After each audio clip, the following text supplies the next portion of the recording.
Great. All right, so welcome everyone. I think Martin, who was with you at Paul's place? Just you and Paul at this point? Just me and Paul so far. Yeah, it's a small group. This is an interesting experiment. We'll see. We'll see Yeah. what happens. Yeah, so our principal topic this morning is going to be town meeting and going over the warrant again and kind of how we individually feel as town meeting members or just as residents of the town, or if Ricky joins us as expatriates of the town. But other couple potential topics, if we have time or interest, would be as we're starting to experiment with hybrid meeting locations, how we feel about that. And there was another topic too. I'm drawing a blank. It'll come to me later. So it looks like the regular crowd. I don't know that we necessarily need to do our introductions. If we see somebody we don't recognize, we'll ask them to introduce themselves. Is the other topic what's going to happen on May this and May that? Just curious. Is in terms of other guests to Coffee with a Purpose? Well, I mean, we usually do talk about who else. I'm in the process of putting May and June together. We've got a couple of speakers coming up, although the next couple Mondays are currently blank. The 1st and the 8th in May we don't have lined up. The 15th we have I believe it's Dan Shea, Executive Director of the Natick Service Council. Got somebody else on the 22nd. I don't know. I've got the calendar somewhere I can bring up, but no, actually, you know what it was? It was going to be what kinds of thoughts folks had about whether Coffee with a Purpose should as an organization be making any statements or positions on things. I know that as I've been asked back during the elections actually to either, endorse particular candidates. And I just felt as moderator of this group, I wanted to stay 100% neutral. Of course, then we had what I will say, I think is commonly thought to be among our group, the horrific incident at the West Natick train station.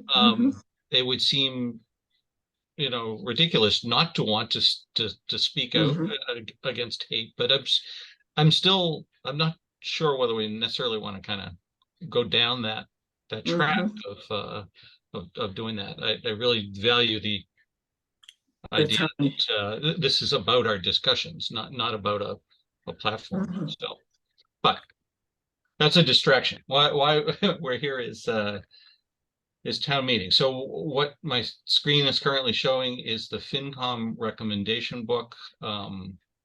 Were most folks here able to join us 2 weeks ago when we had Frank Foss walking us through all of this stuff? Yes. Yeah. Yep. So, and also just show of hands, how many people here are town meeting members themselves? Even more than half, maybe. Yeah. Okay. So cool. All right. I think when we did this last session, we basically just worked through the warrant and invited anybody to speak to anything really that they wanted to advocate for or against. Let's see.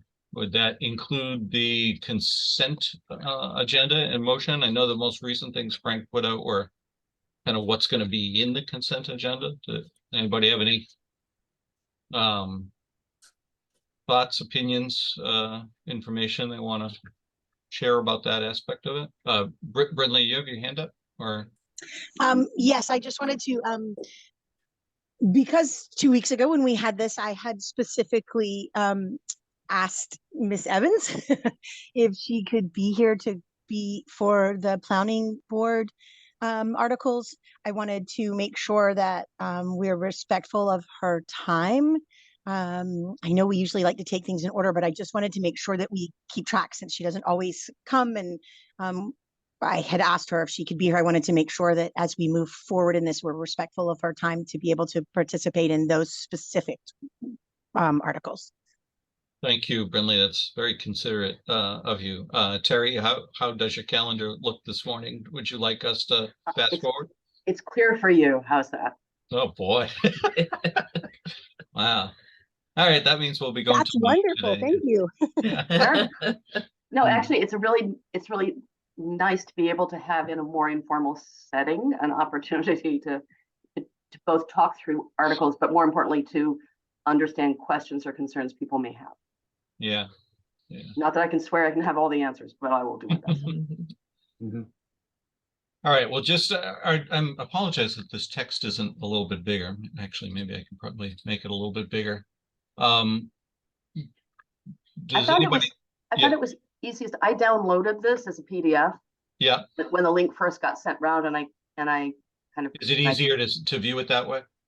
I find it is for me. Okay.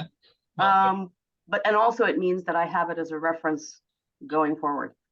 I had it before the print copy arrived in the mail, so it was kind of nice. yeah. I thought the links on the FinCom page, actually, each of those entries takes us right to that relevant section of. That's why I'm confused about what I'm looking at right now, because this is just the report and not That's the real book. right. That's a digital version of the real book. Yeah. But that page you had pulled up initially when I first logged in actually is very useful because it has in there, that one, because it has the relevant excerpt from the recommendation book Oh, okay. Well, we could for each article. work off of this one. It does have links. Martin and I were bringing this one up at first and maybe being a little bit confused by it. So, okay.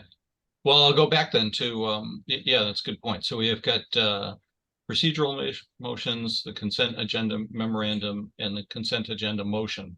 Those, I know Frank just sent out a link in the last couple of days on those. Does anybody have any questions or commentary on either of these things? Yeah. I apologize that Technology. I am kind of just reading some of this on the fly. And just to double check, folks are seeing my screen as I'm clicking back and forth. Is that correct? Yep. All right, so I'm not sharing a specific thing, but the whole screen. The motion itself, I guess, would be that's what details which articles are in the consent agenda. Got the easements, salaries, personnel board classifications, lots and lots of details. That's the personnel pay board. Okay. That's always very detailed, You but gotta they look at actually my little usually thing. make very minor No changes problem. in I it use from the one Google time. Docs to and all another. that can. Yeah. Challenge. Computer, so I know you have. My brother's visiting out of town, so I got here later than. Is that Paul? Oh, so I'm sorry. I have my mic on. We're still trying to get the big screen set up over here in Oh, our okay. remote site. But I had comments on the consent agenda. Oh, sure. Yeah, I'm sorry. Yeah, well, I didn't even see that And you're there's here. no, Go right it is- ahead, Martin. It's a little commotion here, and Yeah. we actually have another person here. Hello, everybody. Yeah, Good is that morning. Laura or Erie? Laura and Erie we're both town meeting members, I believe. Both. What? Both. Both. Great. One of you got reelected, but not both. Is that correct? Neither of us. Neither. Oh, no. Oh, all right. Well, glad you're here anyway. Okay. Anyway, my comments on the consent agenda is, You just as said, Frank explained, most. right? I said no, both. I said both. I'm just going to put you on mute. Okay.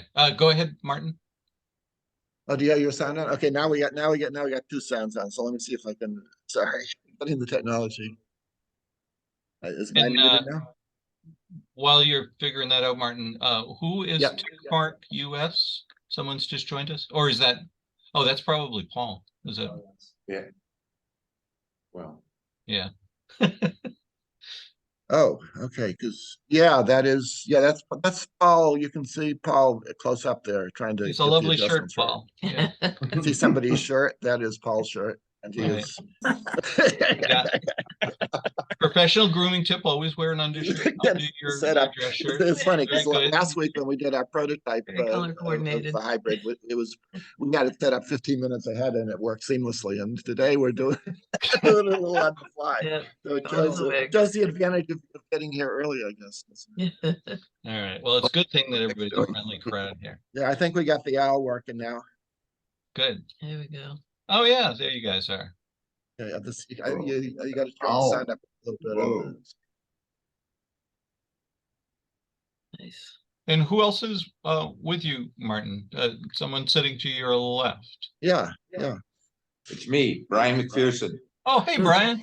You're Hi. a little bit smaller on the screens. I didn't it's hard recognize to- you. couldn't Yeah, quite no, see it's it. smaller because it's at least on my computer image, but on the owl, I think you're going to see him as well. Yeah. Excellent. Okay. Well, after all of that, I think, Martin, you said you wanted to talk about the consent agenda. Is that correct? Yeah, Oh, and I'm still getting, actually, why don't we fix the technology? I'm getting the speaker coming twice here, and I've got him totally mute. Is this muted? I hear you. Yeah. Can you hear me? Yeah, we can hear you. No, we can't hear you. All right, can you hear us now? Yeah, I think so. Yes. Yeah, but I can't. Can't hear you. Should be able to hear that.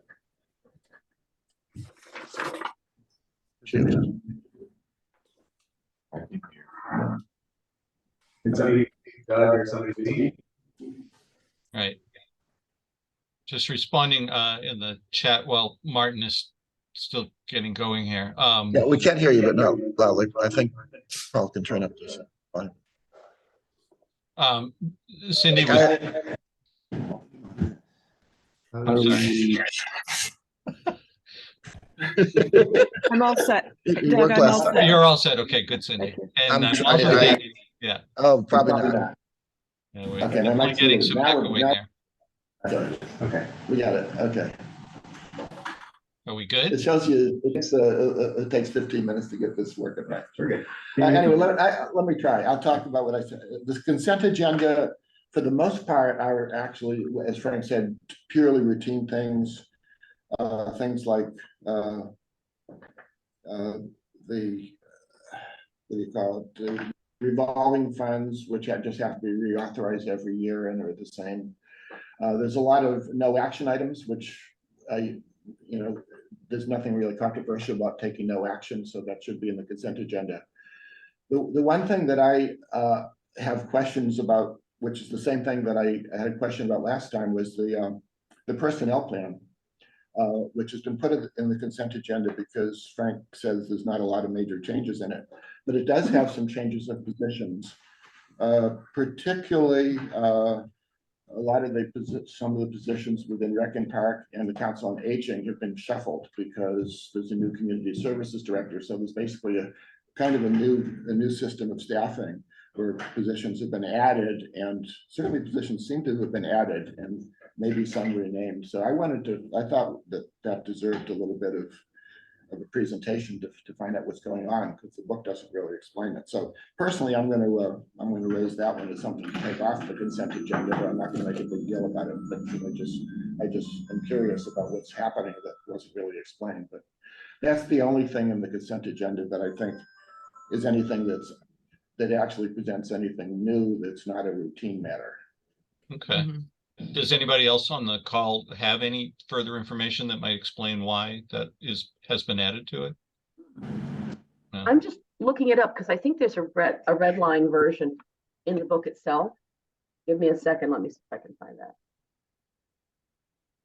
And just process wise, so Martin, you're saying you want to at least hear a presentation or maybe have it removed.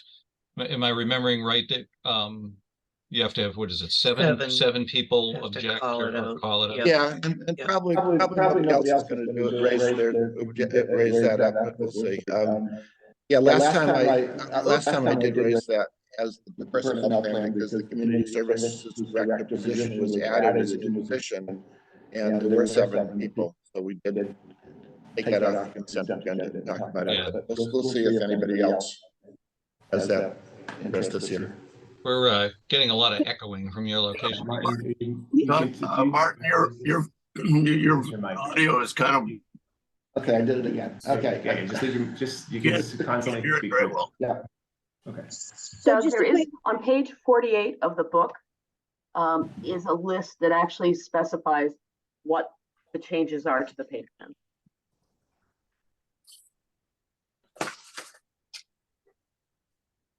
Oh, I'm sorry, I'm in the wrong place. You go to the It's page 48 of the Oh, book, but if you go to the full finance book. book. Okay, here we go. Yeah. page 48. Article 4.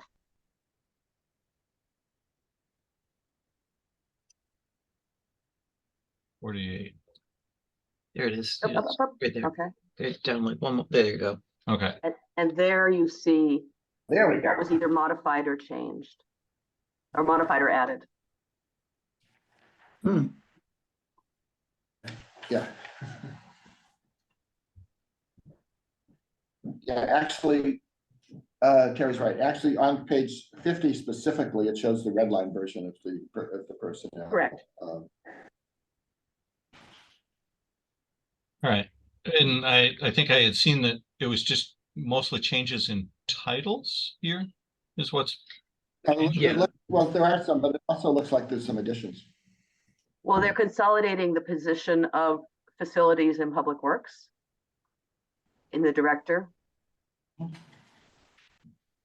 very Okay. first entry on the left-hand column.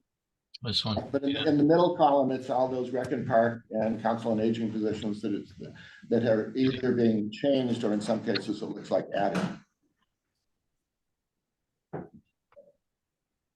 Our cat is Yeah. currently being obstructionist and standing between me and the screen, but I believe I got a text from the cat saying, "What's more important?" well, I'm trying to pet him at the same time, but That's why he's staying there. also keeping his fur out of my coffee, but okay. I would say the cat has the true understanding of coffee with a purpose. The star of the show, Beast. All right. More on this topic then, or so Martin, are you going to try to talk to somebody? Well, I mean, the meeting starts tomorrow night and this will be on tomorrow night's agenda, right? Probably. Oh, yeah. Yes, I'm not gonna make a big deal about it. Last time I think I put something in the town meeting Facebook group saying that I wanted to take it out, and that got some support, but I'm not gonna like lobby for it this time. I'll just see if anybody else has that same issue. Yeah. So you're saying you don't want us to find 7 people to stand up and lobby for it to come out as well? Because I'm happy to help do that if it. That I is mean, a good point, right?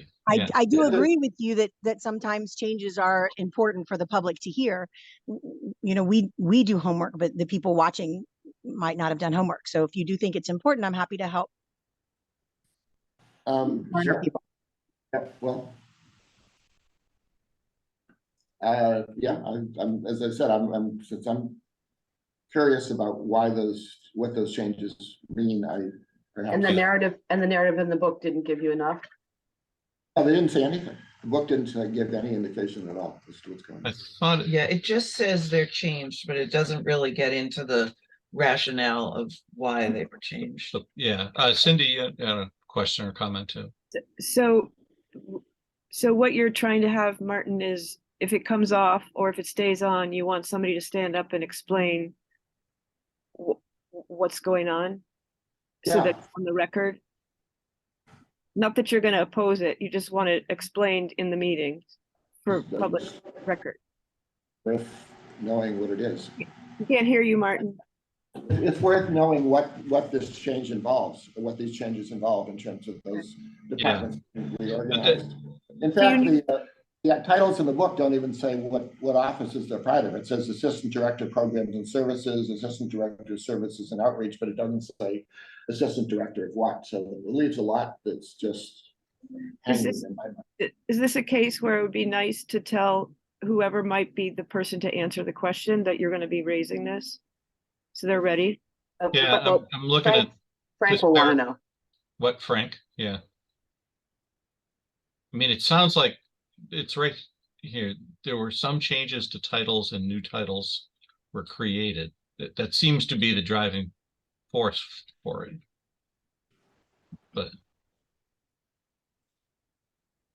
But process-wise, so if you had the 7 people, would that remove it from the consent agenda? What if, Yep.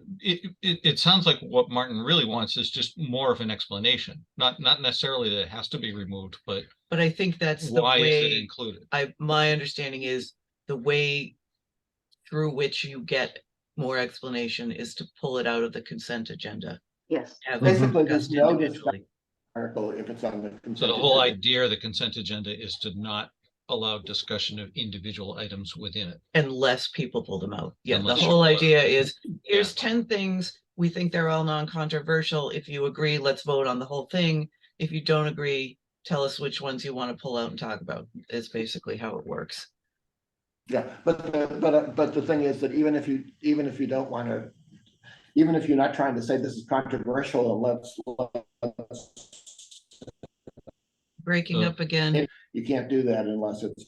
Yeah, well, is the presentation of the consent agenda similar to other motions that, like, whoever's offering that up has the opportunity to speak to it first? They probably do, but they don't. Yeah. They basically just said, these are not going to be discussed. If you'd like to discuss them, take them out of the consent agenda and we can discuss them. Yeah, Yeah, the motion is really taking it out. So what it should leave is anything where people say like, okay, I don't have questions that need answering. It's a revolving fund being kind of reauthorized, or things that are this actually, I was a little surprised myself to see it on, just because it may not have much discussion, but it's not simply a kind of take it for granted. Yeah, that we all know what that means. yeah. So, and so if someone gives Frank a heads up, then I think he will say that there'll need to be a call for 7 town meeting members to stand up and request that it be removed. But the first thing he'll do is say, are there any articles to be removed? But telling him in advance is extremely helpful.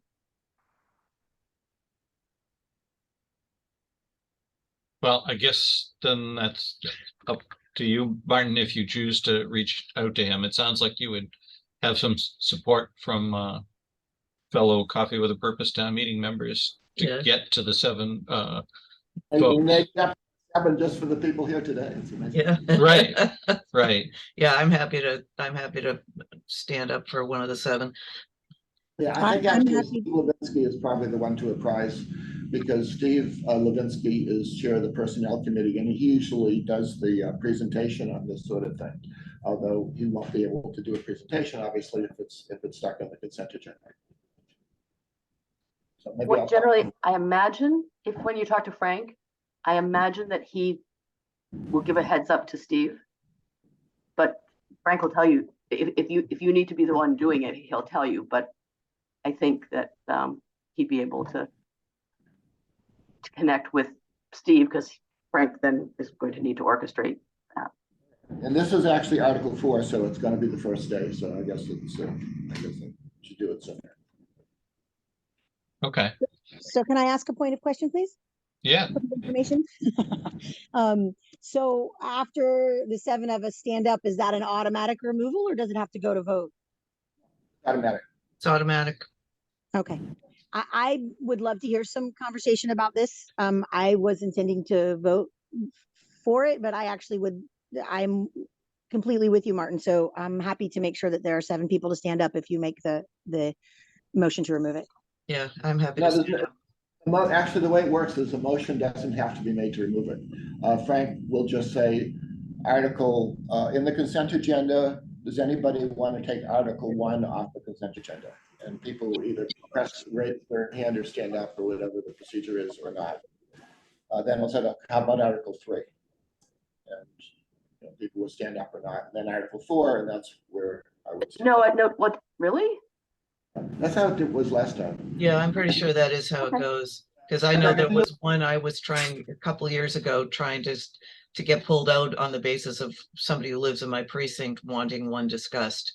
And I remember, trying to pay close attention to try to get this thing pulled out for her, and nobody else voted for it for whatever reason. I don't know why. I seem to have been the only one that she got in contact with or something, but it didn't work. But yeah. Sorry to spend so much time on this little consent agenda thing, but I guess it's something that we're all a little not totally familiar with because it's fairly new. So maybe it's good that we're kind of get a better understanding of how it works. That's right. Yeah. Well, I think when we're talking about budget and salaries, it's very important to keep that as transparent as possible, since that seems to be what I hear, at least from my constituents, is that they want to always understand this part. And since this classification and pay, since this seems important to not vote against important, but important to be heard. So I agree with you. Have there been, since the consent agenda has been getting used more prevalently, in the last couple of sessions, or have there been instances where items have been pulled out? Yeah. Just process-wise, as a third-party observer, it would seem like if there was a concern that, oh, gee, over time, more and more stuff's just going to be in the consent agenda, and it's going to promote a culture where we're not looking in detail, this could be a useful example of, no, we always have the ability to put the brakes on any particular piece. So, even for people who don't feel that this item was important to call out, just it's an exercise of the ability to pull out pieces as needed. Yeah, and then we can feel more comfortable about the whole consent agenda concept, which I Exactly. Totally, because that's enabled us. Basically, that's probably the chief reason that we've gotten through town meeting in 3 or 4 sessions the last 2 times. Yeah, it makes a huge difference. Right. Yeah. All right. Well, we're with you, Martin. All right. So that's the consent agenda. So I'm coming back to this main page where now I guess we just start working through the articles. So the first one is that's on the consent agenda, just easements. Did you want Now, me bear in mind, No, the ones just with the asterisks are in the consent agenda, I believe. Oh, I'm sorry. Oh, okay. So yeah, Sarah's giving me a list. So that means Article 1 was on the consent agenda. Right. Okay. Yeah. And 3. Yeah. Okay. And 4. All right. And 9 through 11. Oh, is this ordered by everything that was in it then? Is everything with an asterisk is in the Yes, so the consent first, agenda? first up to the middle of the second column, Yeah. that's the consent agenda in article order. Okay. And then starting with Article 5 is now all the stuff we vote on. Excellent. Okay. Thank you for Mm, educating me. All right. So collective bargaining. Right. Would folks like me to just, we can work through like just bringing up the recommendation book excerpt for each of these, or if we know that nobody has anything that they want to talk about here. This is the collective bargaining.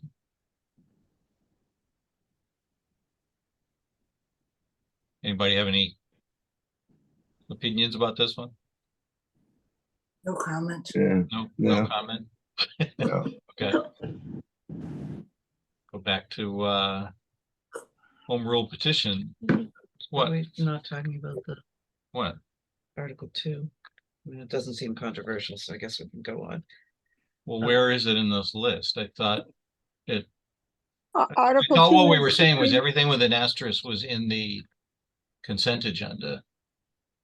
My understanding is that Article 2 is to ask for committee presentations, and I believe it's been moved to a specific date. I believe that the request, please correct me if I'm wrong, I believe the request is for Jillian to make a. Oh, It is, okay. it is. I think the presentation problem for- is I'm going by looking at the book because I'm sitting on the other side and I can't read what Doug has on the screen and it's put in a different order, so I apologize. Well, and also this is order of business for tomorrow night. So this is what they're intending to get to in Well, why tomorrow is night's session.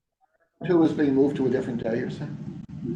Yeah, it was it would been sound moved like to it, the- but Yeah, there's a lot of, you know how there's always those motions of I want to move this article to this date because that's when my lawyer can be here or whatever. That's, I think that's what I'm Can looking somebody at. say what date it is that they're gonna have the committee reports? I'm interested in that. Sure. Brinley, do I you know? think it's in Frank's email. If- I didn't get it. No, I know, but in terms of somebody looking it up, I'm Yeah. not near a screen, I can't do it. So, Right, if you- here's, if I- are folks still now seeing my email? Here's, You don't need that. If you look on the screen right now, you see procedural motions. I think that has at least some of the changes. Yeah, I think it does. Click on procedural motions. I'm sorry, let me close this. Yeah, there's a thing that'll say procedural motions. that Back are- on the home, on the, On the Right. Frank's email, there's a thing that'll say procedural motions and there's like 6 of them. Being Doug, it's Doug, under order of business on what you have right now, Yeah. procedural motions is the second line underneath the title of the page that's up. why Oh, am I yeah, not right at seeing the that? top. Oh, I think, looking at your email, I think they're seeing something else. It might be a link to the procedural motions. Yeah, right at the top. Order of On the left. business. Sorry. there you go. screen sharing many snafu. screens. I was seeing something different.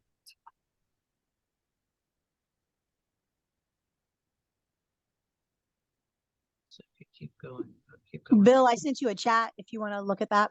Yeah. Oh, thanks. It's the movie. Yeah, this is keep procedural, going. okay. So keep rolling. Yeah, don't worry about me. Thank you. Move to Article postpone. 2 until May 4th. May 4th, Article 2. Well, yeah, But that's the, you know, some of those, I mean, that one, if it's a hard date, that should indeed be when it is, but some of them, whenever, just for people who aren't members of town meeting to be aware, some of these motions of shuffling things around will be of the order of, I want to move Article 15 until after Article 22. So it's not a hard date. It's a, Look at Josh's motion. Number 2, move to postpone 32 to follow 29. Yeah. exactly. So sometimes that means that if Article 29 isn't being heard at a particular hard date, It then is, if you back up, the zoning articles are going to a particular date. Terry is making that motion. Although 29 is, 29 is. I did not make that motion on articles that the planning board did not sponsor. I only made it for the articles sponsored by planning board. all right, sorry for that diversion into Article 2. I'm looking in a different place. all right. That's okay. Don't wait for me. Just keep moving. Well, so where are we now? Are we going back? All right, so this is of limited usefulness because it only talks about what's going to be on the 25th. Which is the consent agenda, and then Articles 5, 6, 7, and 8, apparently. Okay. Maybe that's the way to, so do folks have discussion, opinions, thoughts about any of these 4 articles, 5, 6, 7, or 8? Collective bargaining, home rule petition on Native superior officers, omnibus budget articles, or unpaid bills. Well, they're not equal in time necessary. Article 7 is the big one. That's the budget. It's the big budget. Right. The big budget. It's actually all of the budget articles all rolled into one this time.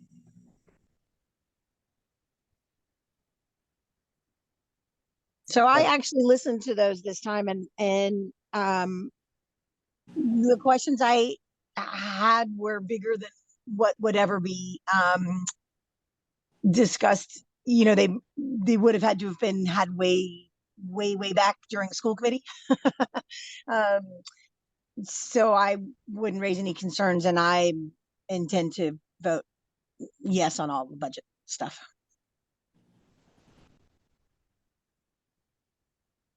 Okay, Thing about the budget is that the finance committee, along with its subcommittees, spends hundreds of hours going through it in great detail.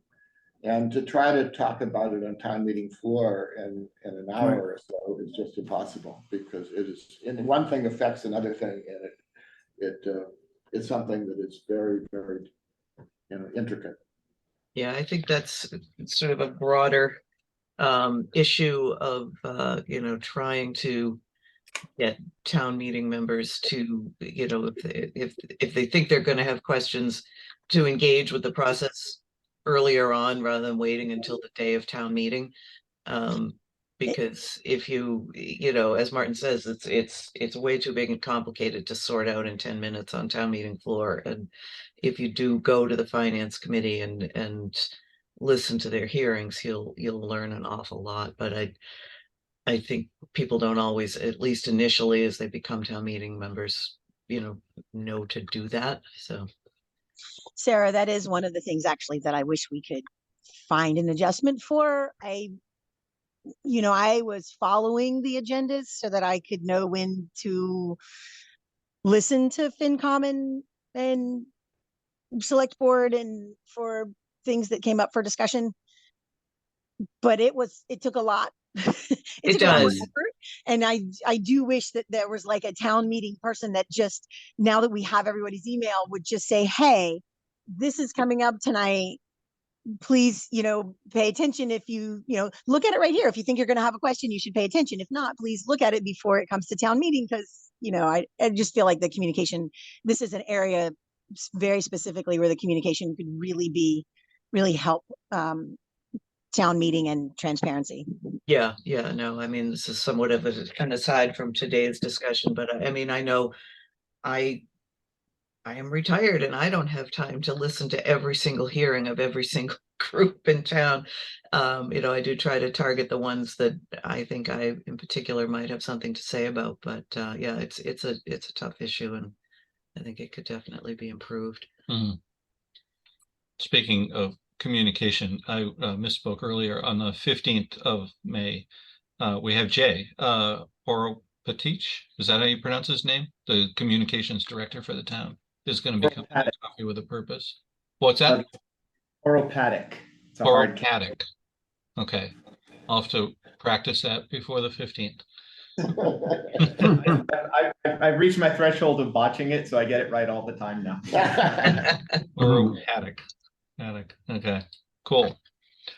Cindy, you had your hand up? Yeah, I just like to suggest that since we've gotten through what's on tomorrow's agenda, that anything related to the planning board that we just move to that at this point. In following up on Britt Brimley's wish that we use Terry's time today. Right. Terry, where would be the best place to go to get to that?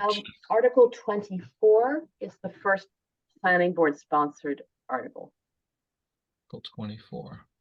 And can you start by reminding us what day you're proposing these articles be? For Tuesday, May 2nd. I believe the idea is to put all the planning board articles together, so for the benefit of the planning board, but also people who are concerned about zoning will know when to show up. Yes, and because there's a reasonable, I mean, you're using a lot of the same kind of terminology. There are overlapping and shared issues on zoning, yeah. And what I have requested is that the articles 24, 25, 26, 27 all be heard on this May 2nd, but also with a shuffling in the order in which they're heard.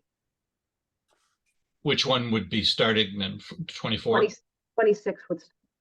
26 is first, yeah. Okay. And I, in a nutshell, I can explain why. Briefly, in Article 26, which is the open space cluster, or the open space residential development, there is a table at the end of the use table that's being deleted. And that's important because then Article 25 is dealing with the use table no longer having the what was deleted as a part of it. And then Article 24 is the gateway zoning district, because Article 25 is basically a change of the letters that are used to identify what's permitted as of right, what's prohibited, and what requires a special permit. We've done it so that the letters in Article 24 are the new notations, yes, no, and special permit. So we're doing it in this order because incrementally there's something happening in 26 that affects 25 and 25 that affects 24. Cool. Okay. So for 26, would you recommend that I bring up the questionnaire or the recommendation book excerpt or neither one? I guess I probably would, probably the questionnaire, but I guess I'd say, so the open space residential development article was designed to, I would say, significantly clarify the previous article, which had, I had been a part of developing the language for which was prepared by a previous town planner. And this is made to sound a whole lot more coherent. And then with a few more substantive changes in terms of minimum parcel, which would be eligible for a cluster development. I'll start by explaining, and I apologize, a lot of you may already know this, what a cluster development is designed to do is to preserve and incorporate what I'll call coherent amounts of open space. In other words, not just little scraps here and there. And you do it by allowing the kind of lot sizes in construction to be closer together so that it lets you create these larger coherent pieces of open space. In the ideal world, it's wonderful when one parcel that has dedicated open space abuts another one, but that's kind of further down the road. So that's the purpose of the exercise. Secondarily, and so as a result, what we discovered in the earlier iteration very quickly was that we had allowed the minimum parcel size to be small. It wasn't really producing anything that I would call coherent open space. It was being shoehorned into relatively small parcels, and I think the requirement was 2 acres or more. We are increasing that to a minimum of 4 acres for the two residential zoning districts that are 15 to 20,000 square foot minimums, and a minimum of 5 acres for the one zoning district that requires 40,000 square foot parcels. And that is really done to promote the creation of coherent open space and not have it slightly feel like the dough that's left after you punched out all the cookies. The second thing that this is designed to do, and this is a response to a lot of what we hear from residents, is that even cluster developments, and I will point to Greystone as a cluster development that used a previous cluster bylaw and is actually ginormous houses. And what we have heard is people don't just want cluster, but they would like something that is not 4,000 square feet, that is not enormous.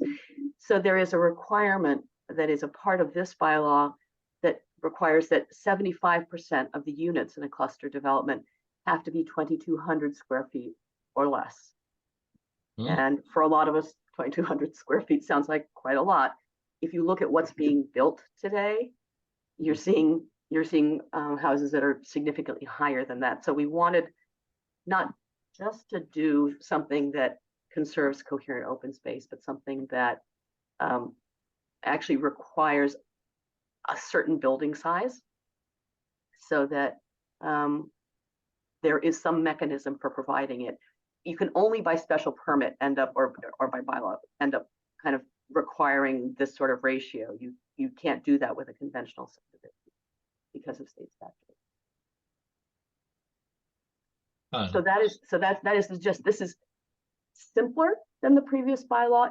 It also eliminates an astonishing number of formulas that were used in the earlier iteration, and it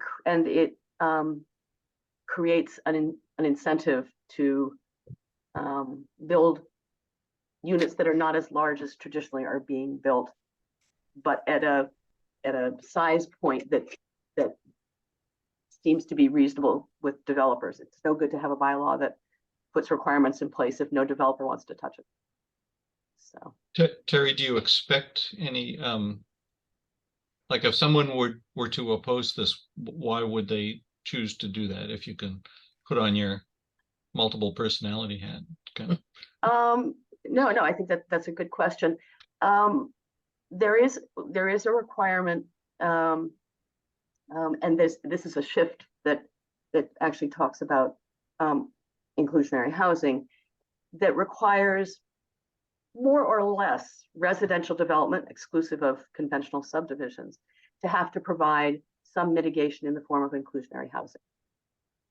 So, and that is something to try to keep our amount of affordable housing kind of up to speed, that we're creating opportunities for that.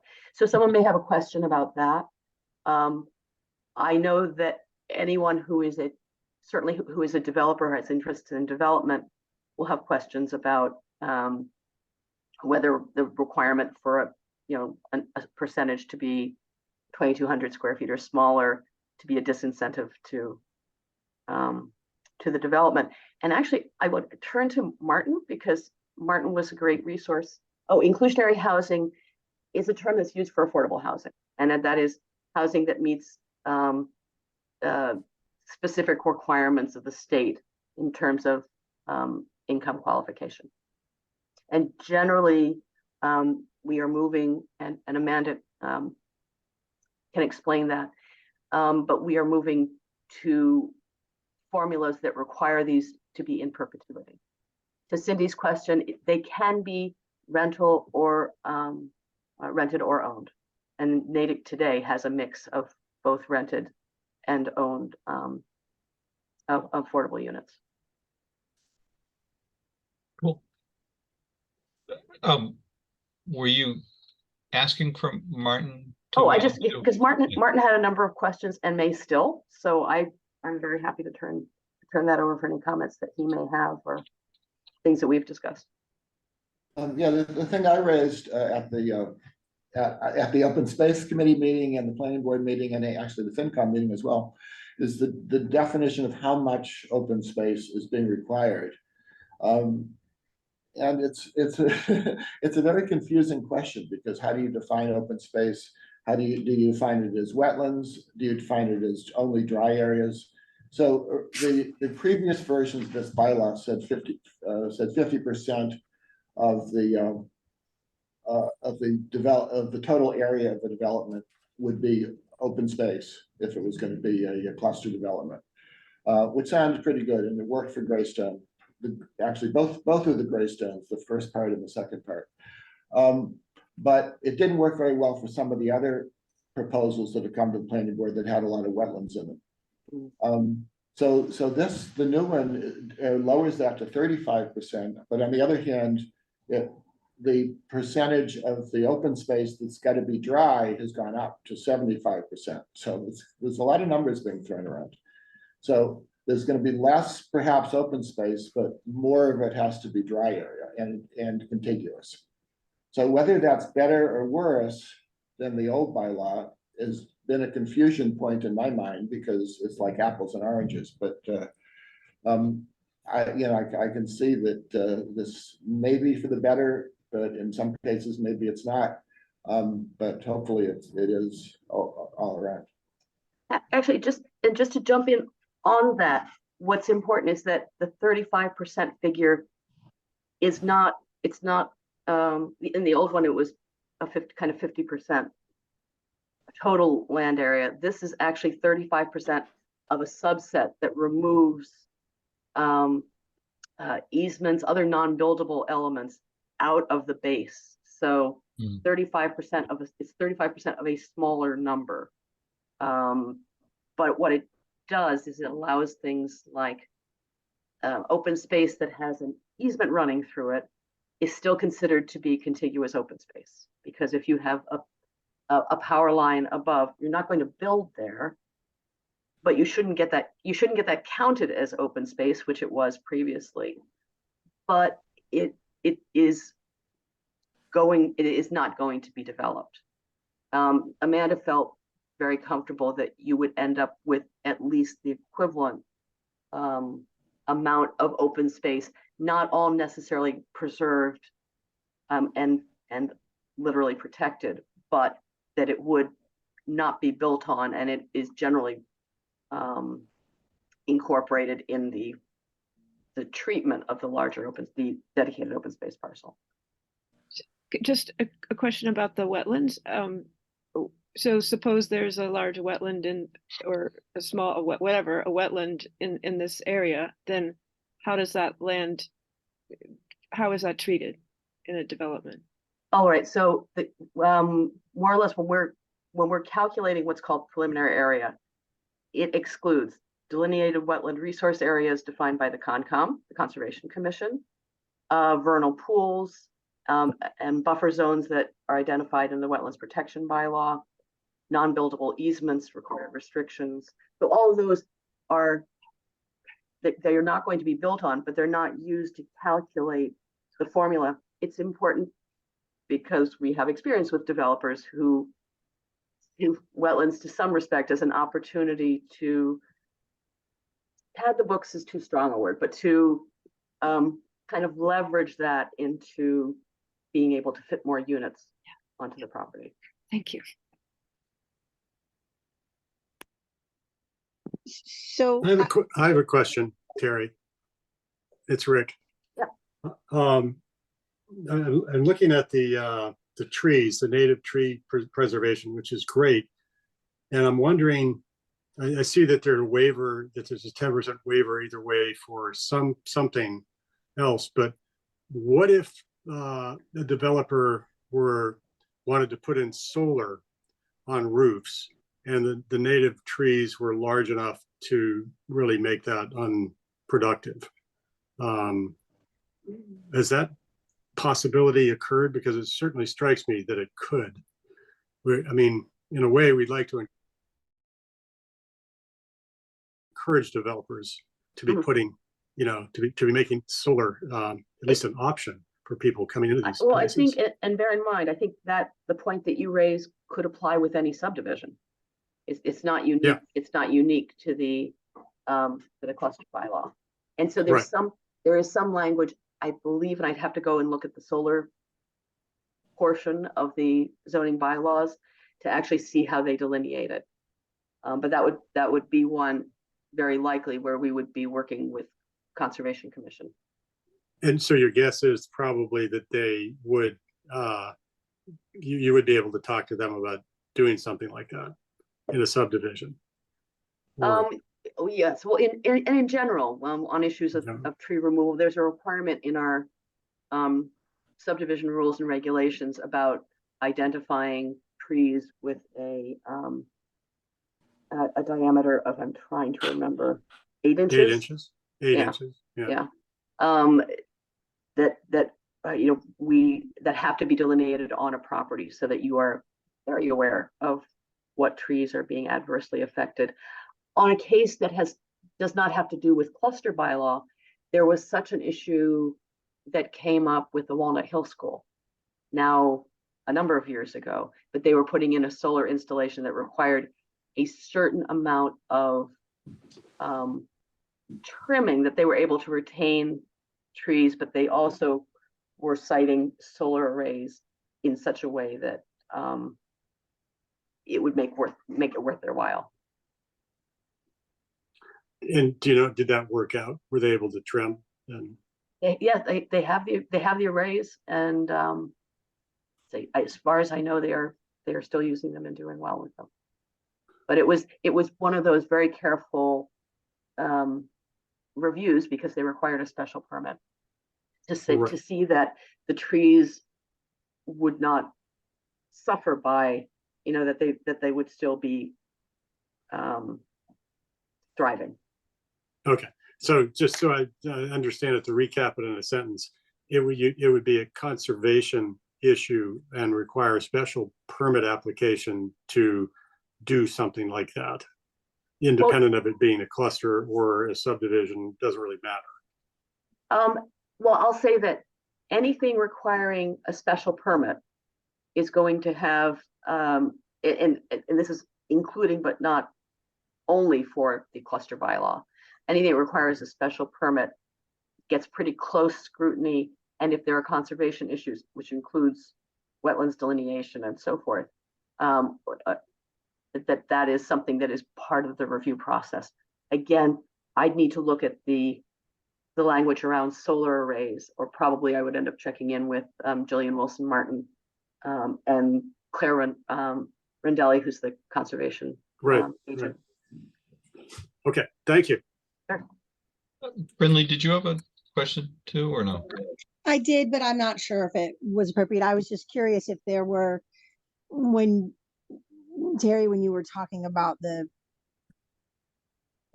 power lines and counting spaces as one, even though there might be an easement in there, I was just curious if there were thoughts already about properties that this might affect, or if this is solely forward thinking. This came up with a previous development, the second part of Greystone, and it was this challenge that by taking the easement, the wording of that bylaw, when you treated the easement as it could not be counted as open space, you ended up artificially splitting open space. It wasn't really split because all that was there was the easement with the power line. So we actually built in language here so that it gets rid of this sense of artificially treating one coherent piece of open space that has a power line running through it or some other utility as being two separate parcels, and thus not qualifying for on a point of contiguity. Thanks. Are there easements besides utilities that this would affect? Well, there are access easements, although you see that less in residential development and more in non-residential. But yeah, access easements, so someone, say, passes over someone else's land to get to their house because of how land had been carved up at some point and where houses have been located at some point. Largely, a lot of those sorts of access easements have to do with properties and structures that predate current zoning. Thank you. But yes, water, sewer, electric, gas, the aqueducts are considered are obviously have easements. So yeah. So what would be the next zoning article in sequence that you would? So and by the way, the cluster bylaw is the reason why the planning board had requested a moratorium on cluster, because it was turning out to be so flawed that we felt it important to put the moratorium on place. So the moratorium is thus lifted because the language that originally put the moratorium in place would be removed as part of the replacement of that section of bylaw. So the next one is can I just ask what it suddenly occurred to me to ask this question? I apologize. So we talked, I know earlier on in the discussion there was some mention of it would be nice if we could, eventually have some of these open space sections contiguous with other open space sections. As part of the planning process, is there looking at, any kind of trails or access or anything like that? I know Bob Eisenmenger was a big one for trying to get extract trails from developers, and just wondering sort of where that effort stands. And I apologize, I haven't been keeping up with this as well as I should. No, I'd say his spirit continues, and some of you may know I'm the planning board representative for the Open Space Advisory Committee, and so it's something that I personally care a whole lot about.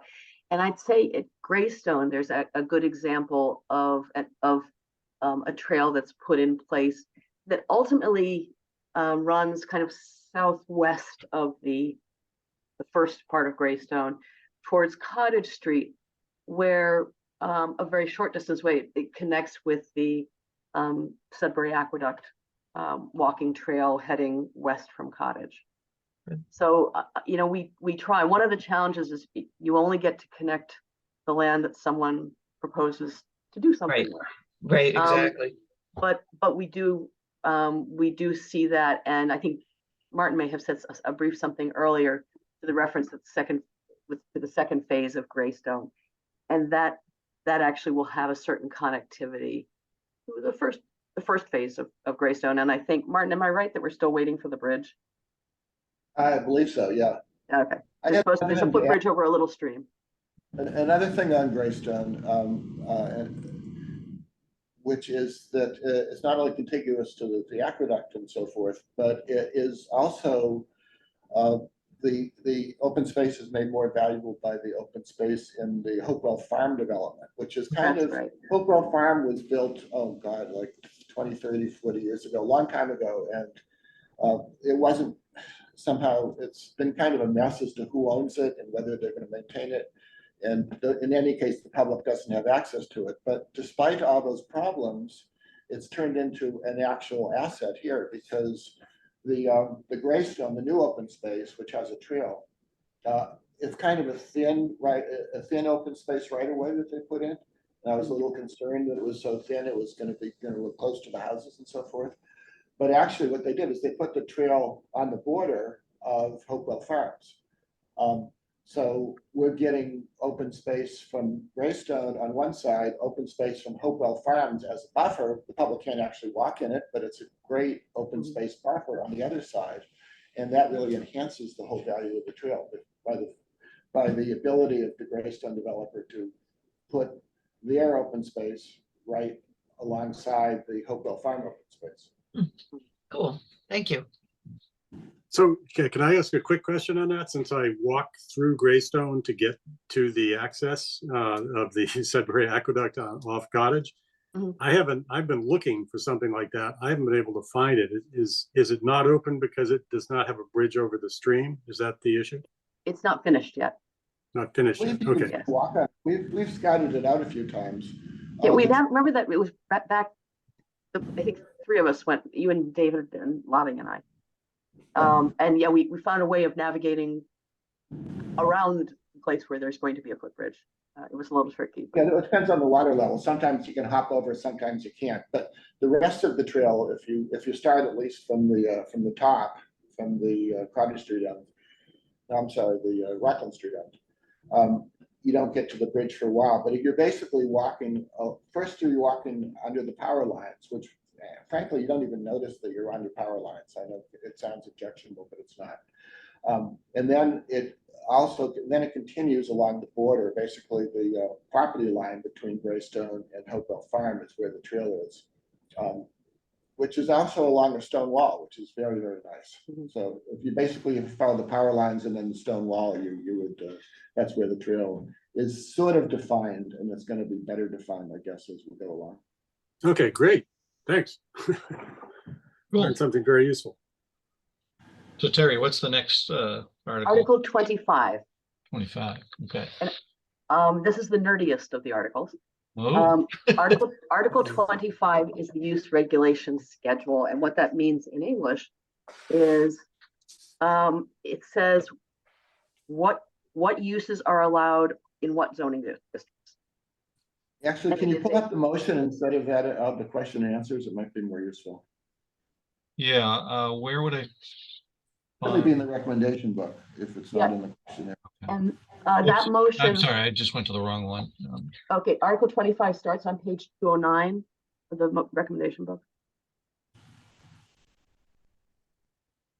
Well, So, this is it directly, that's right? It. Yeah. Yep. And so we're going to be doing a fair amount of work on the use regulation schedule. This is a simple, functional, non-substantive change. The bylaw, or when this bylaw was set up, for reasons that remain a mystery to me, It designated that a use that is permitted as of right, was used the letter P. If it was not allowed in a zoning district, it had an O. And if it required a special permit, it had an A. Do not ask. It has I have to stop and think every time going, okay, the A and the P. So this is changing it. So now what is allowed as of right is a Y. What is not allowed is an N. And what is allowed by special permit is an SP. And it is truly, what we're doing here is as simple as that. If you look at the use table, you get a sense of the different uses by zoning district. Next page. That lowered. Okay. Okay, Yeah. so this gives you a sense of RG is residential general, RM is residential multifamily, RS is the different residential single family zones, and so PCD is the old cluster development that's only been used one time in town. SH is subsidized housing, which does not exist as a zoning district. It again is very old. AP is administrative and professional. DM is downtown mixed use. C2 is commercial. IN1 and IN2 are two different scales of industrial, and H is hospital.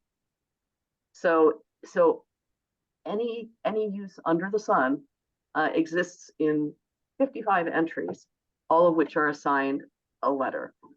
So we are not changing what is permitted or what is prohibited in any district. This is simply changing the notation device from one letter to another letter. And it will make everybody's life much easier, including members of the public who have no reason to understand the arcane use of the letters that we've been living with for way longer than I've been on the board. Our second, what we hope to do in a phase that we'll be presenting in the fall is a little work on the definitions, which in some instances overlap, in some instances are unclear. But that is not for this town meeting. This is purely changing the notations of the letters. Terry, do you think as part of your historical society work, you'll have a separate effort to trace the origins of the original letters?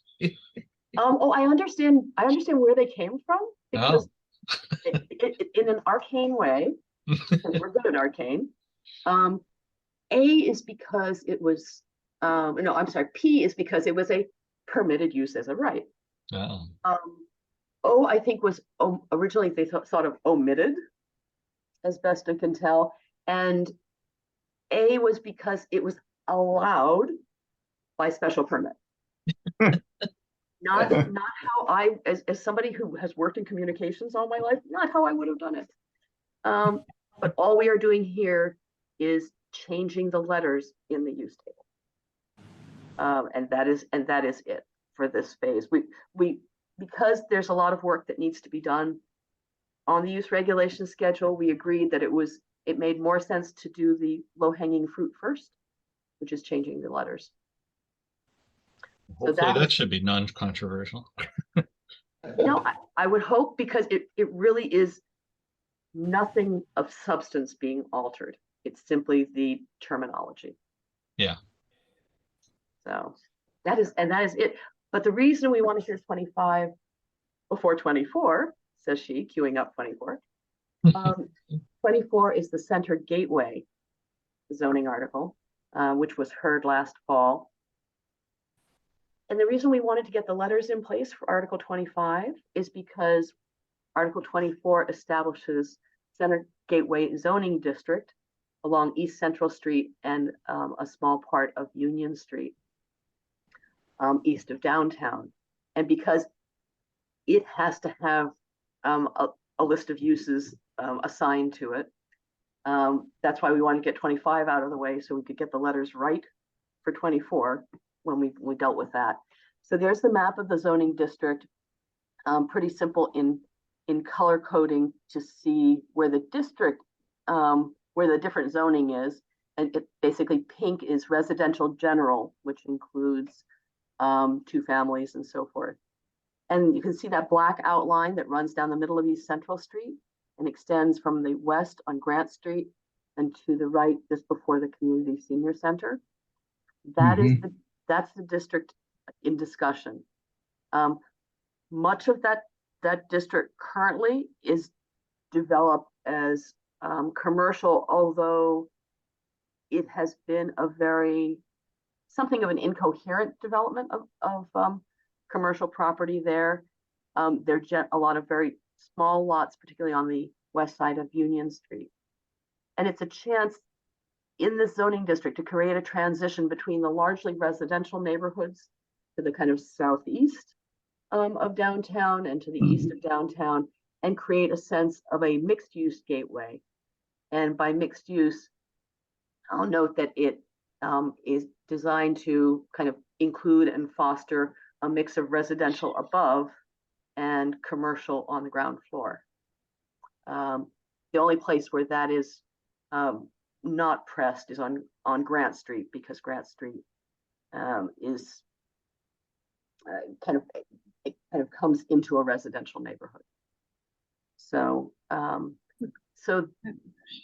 broadly speaking, that the idea is to create something that has a more dynamic character that can develop a little more coherently than the old neighborhood ranch and some of the other underutilized parcels. And Cindy, I know you wanted to ask. Yeah, so I live very close to this neighborhood.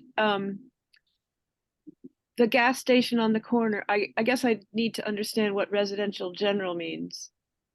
It means it should never have been a gas station, but it means it was a gas station before there was zoning in 1960. Okay, and the pizza place too. Okay. Yep. Okay. So And when so you so does the zoning stays this? I guess we've got are we talking about two different things? AP versus the zoning is the zoning is the colors. The zoning is the colors. The current zoning is the colors. Yep. What is being done is the part of what's outlined in black. Yes. The part on the left would be changing from residential general to center gateway. Okay. And the part on the right will change from administrative and professional to center gateway. I see. It's not an overlay district. It doesn't keep its underlying zoning. Okay. It is being changed to this new kind of bridge use. Okay. And the houses on Grant Street, those are houses once you leave Central. Correct. So that would permit some sort of business to operate in those buildings and residential? It means that something can retain its current use. Yes. When zoning changes, the uses that are already in place are still allowed to be those uses. It would allow a commercial use, and we've talked about this with several neighbors who attended the meetings. The likelihood of that happening, maybe there is someone who might have a professional office on their ground floor, but it's unlikely that those would become like retail types of commercial uses. There is a requirement for the properties that face East Central Street or Union Street that at least 50% of the ground floor use be commercial or be non-residential, because we want to encourage this mix of uses. But if I could ask, one quick thing, this property is within a half mile of the MBTA station, which then comes into play, and I know you were hearing some of this at town meeting. If something is allowed, if a use is allowed as of right, then there's this call under the MBTA Communities Act that towns provide and designate parcels that are zoned for as of right residential. And we're working through that on this district is a challenge because this, like most of downtown Natick, is in the Aquifer Protection District. And anything in the Aquifer Protection District requires a special permit for aquifer protection, which is another reason why you wouldn't normally see a service station on the corner, because a service station is not an allowed use in the Aquifer Protection District. But again, neighborhood rent was grandfathered. So what changes on the east side of Union Street?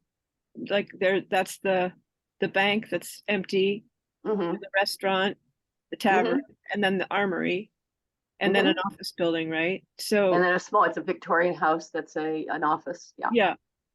So if somebody wanted to put housing in those, like, I mean, you said it has to accommodate retail, so but you've got housing in the armory. What, like, I'm a little confused But still. the armory is pre-existing. It won't change. Okay. And also it's not a building anybody's going to mess with. Right. it has historic Okay. significance.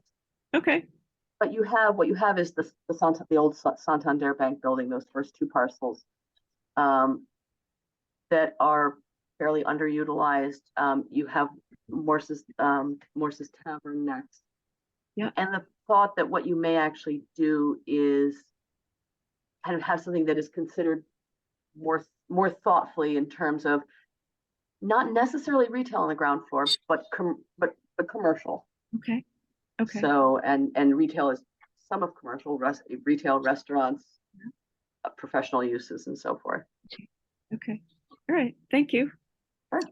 So just to clarify for me, Carrie, then, but mixed use, does it require something that goes in there have any residential at all or not? It does not. Okay. But we think because we're not looking to have a lot of single-story buildings where someone's just putting another pizza place in or something small. What we want to do is say, because when you can build above, you actually make it a better and considering its proximity to the train station, you make it more viable for the building owner. Sure. And what you generally have is one floor of commercial with a slightly higher floor to floor height, and then up to 2 stories above it, which would as a rule be residential. Okay. Can I ask a question? I actually had this question at fall town meeting when we postponed this to make sure that we had the lettering correct. I'm curious about number 22B. It's on page 197. I would love to understand. I have a trouble finding all of the asterisks where all that is located, but I would love to understand why body art establishments are no and not special permit. And if things like, so henna has become very popular, and I can see someone that would love to have a little small business. Right now, the people who do that go elsewhere. And I know that there are people in town who would love to be able to have a little small parlor to do henna body art. And I believe that henna falls under body art. And so I'm I've been very curious about this for years to understand. It doesn't say tattoo parlor. It specifically states body art establishments and a no, not a special permit. And I've always been curious about that. And no means not allowed in the zoning district. Right. And I'm curious why we would say in this zoning district that is not allowed. If we're looking to create some, retail environments, henna, would be more like a spa. I think that's something that we'd want to consider more widely town-wide, because I'm just pulling this up in terms of understanding.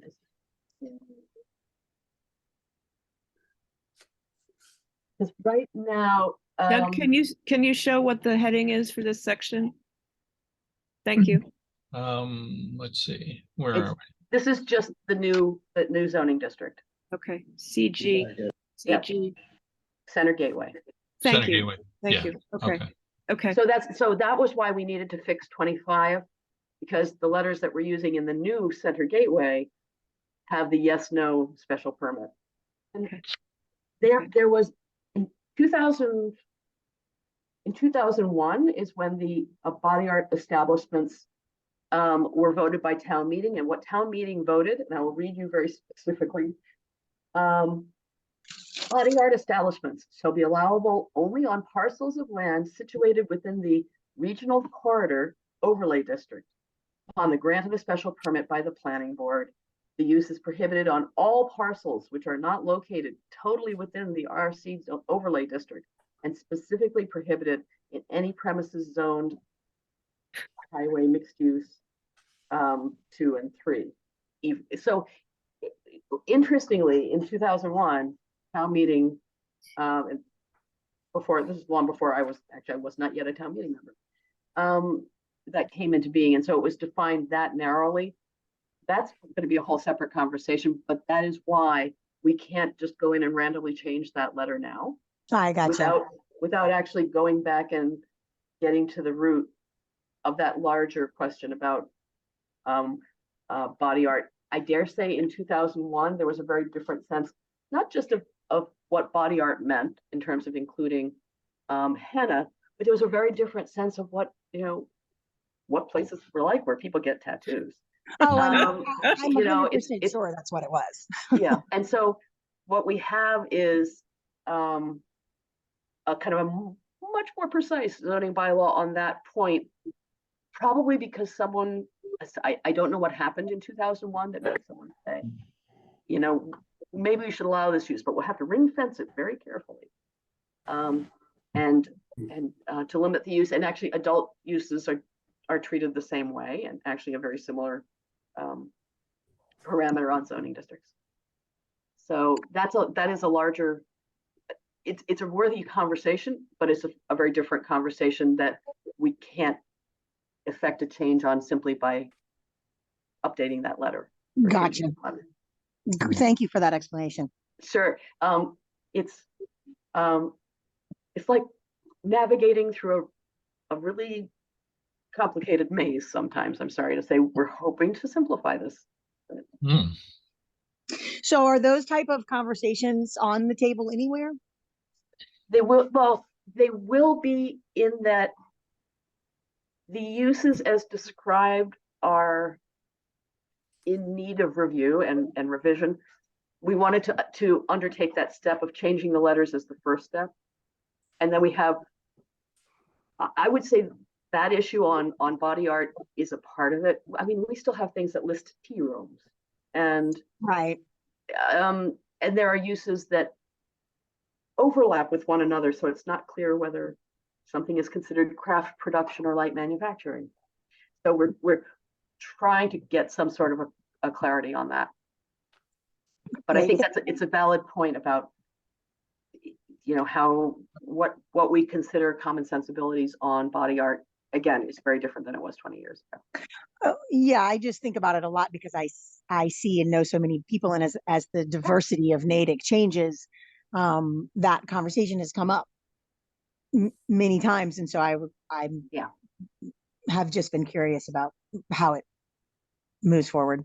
And I dare say, what's going to be interesting with town meeting when we really start digging into definitions are points like that, where there will be a number of different opinions, and trying to figure out how to shape that.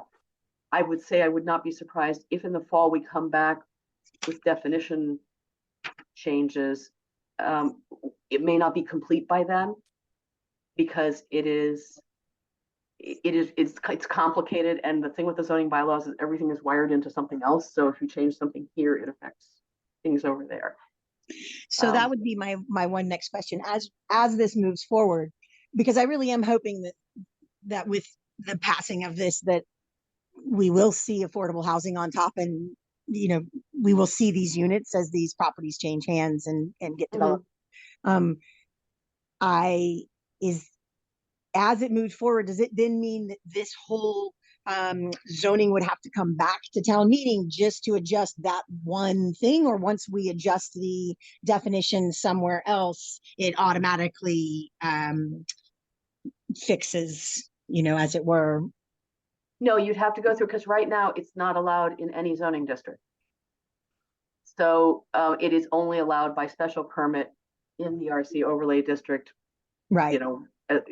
So no, it wouldn't go automatically, because you might say, okay, we don't need to say that it's limited here, but somewhere we have to decide where it is allowed.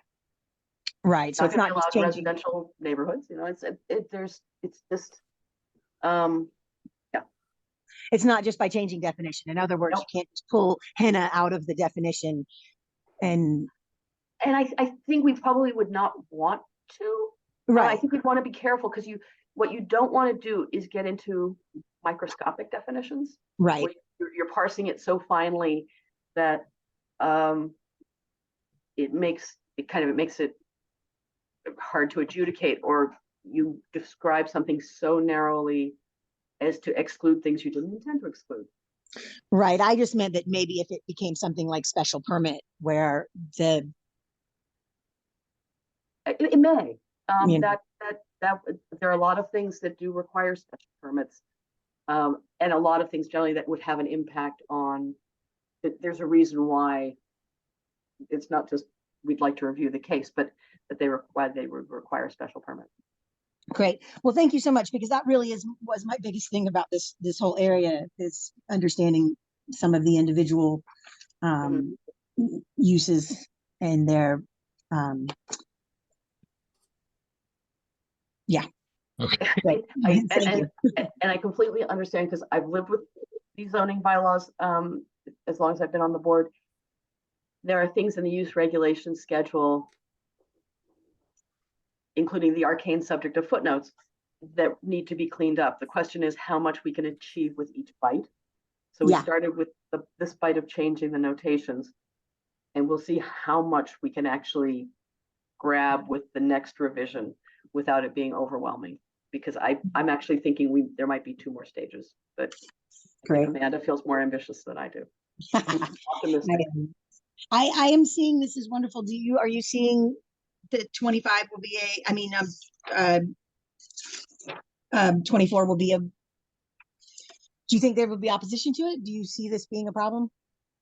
I'd like to think not. We've had positive comments, including from some residents who live in what's being proposed for this district, and or adjoining it. And I think it's an area that feels slightly lost at this point. Anybody who's driven through, not talking about the north side of 135 or the point where Marion Street peels off, but there's not a real sense of coherence with those properties. And because that big chunk is all zoned residential single or residential general, right now the use is limited to multifamily housing, because neighborhood rent has been gone long enough that the use eventually expires if it's not made. If you have a pre-existing use, the right to keep having that use, if it's not allowed in the current zoning district, expires after several years. And so that's not exactly a place you're necessarily going to put, ground floor housing, that corner. If I could kind of move us along, I know there are still other zoning bylaw articles as well as other articles. I don't know if there are other ones you want to speak to, but what's up next for you? Article 27. 27, okay. Which is the inclusionary housing bylaw.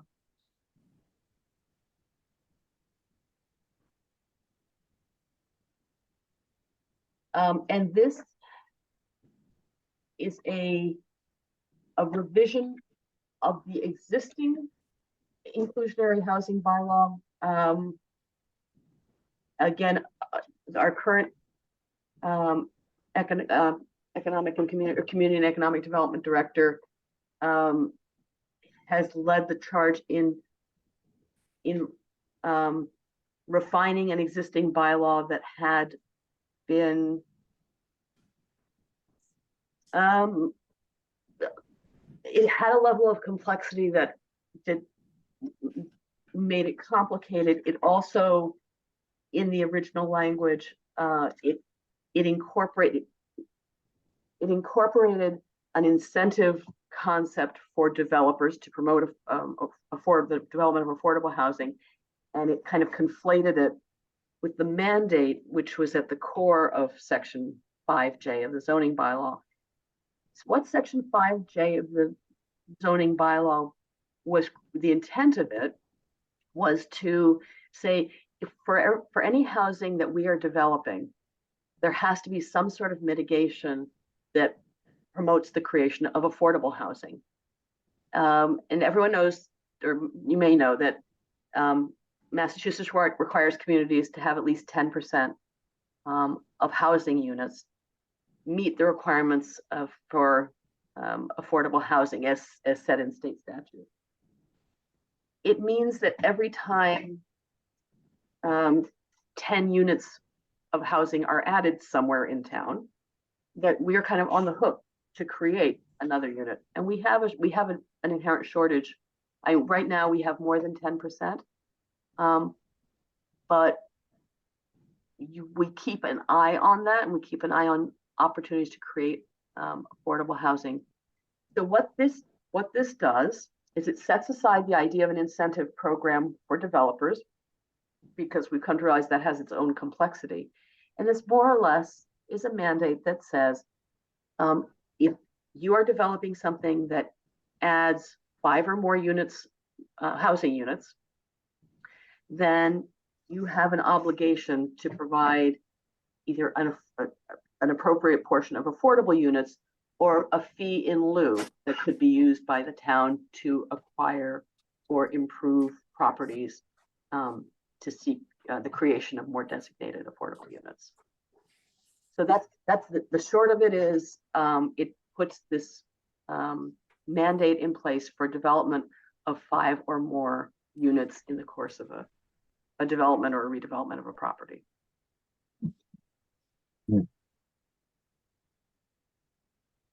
And this table you're looking at on the screen is one that says if you have a large development, here's the rate at which you have to and complete things and kind of, it basically is making sure that the affordable housing doesn't wait for last.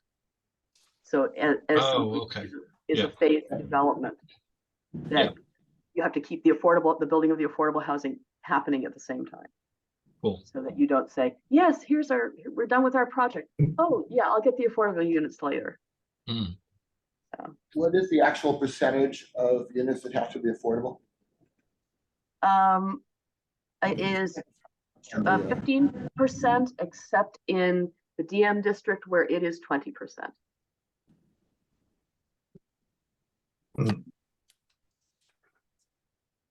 Does this replace something?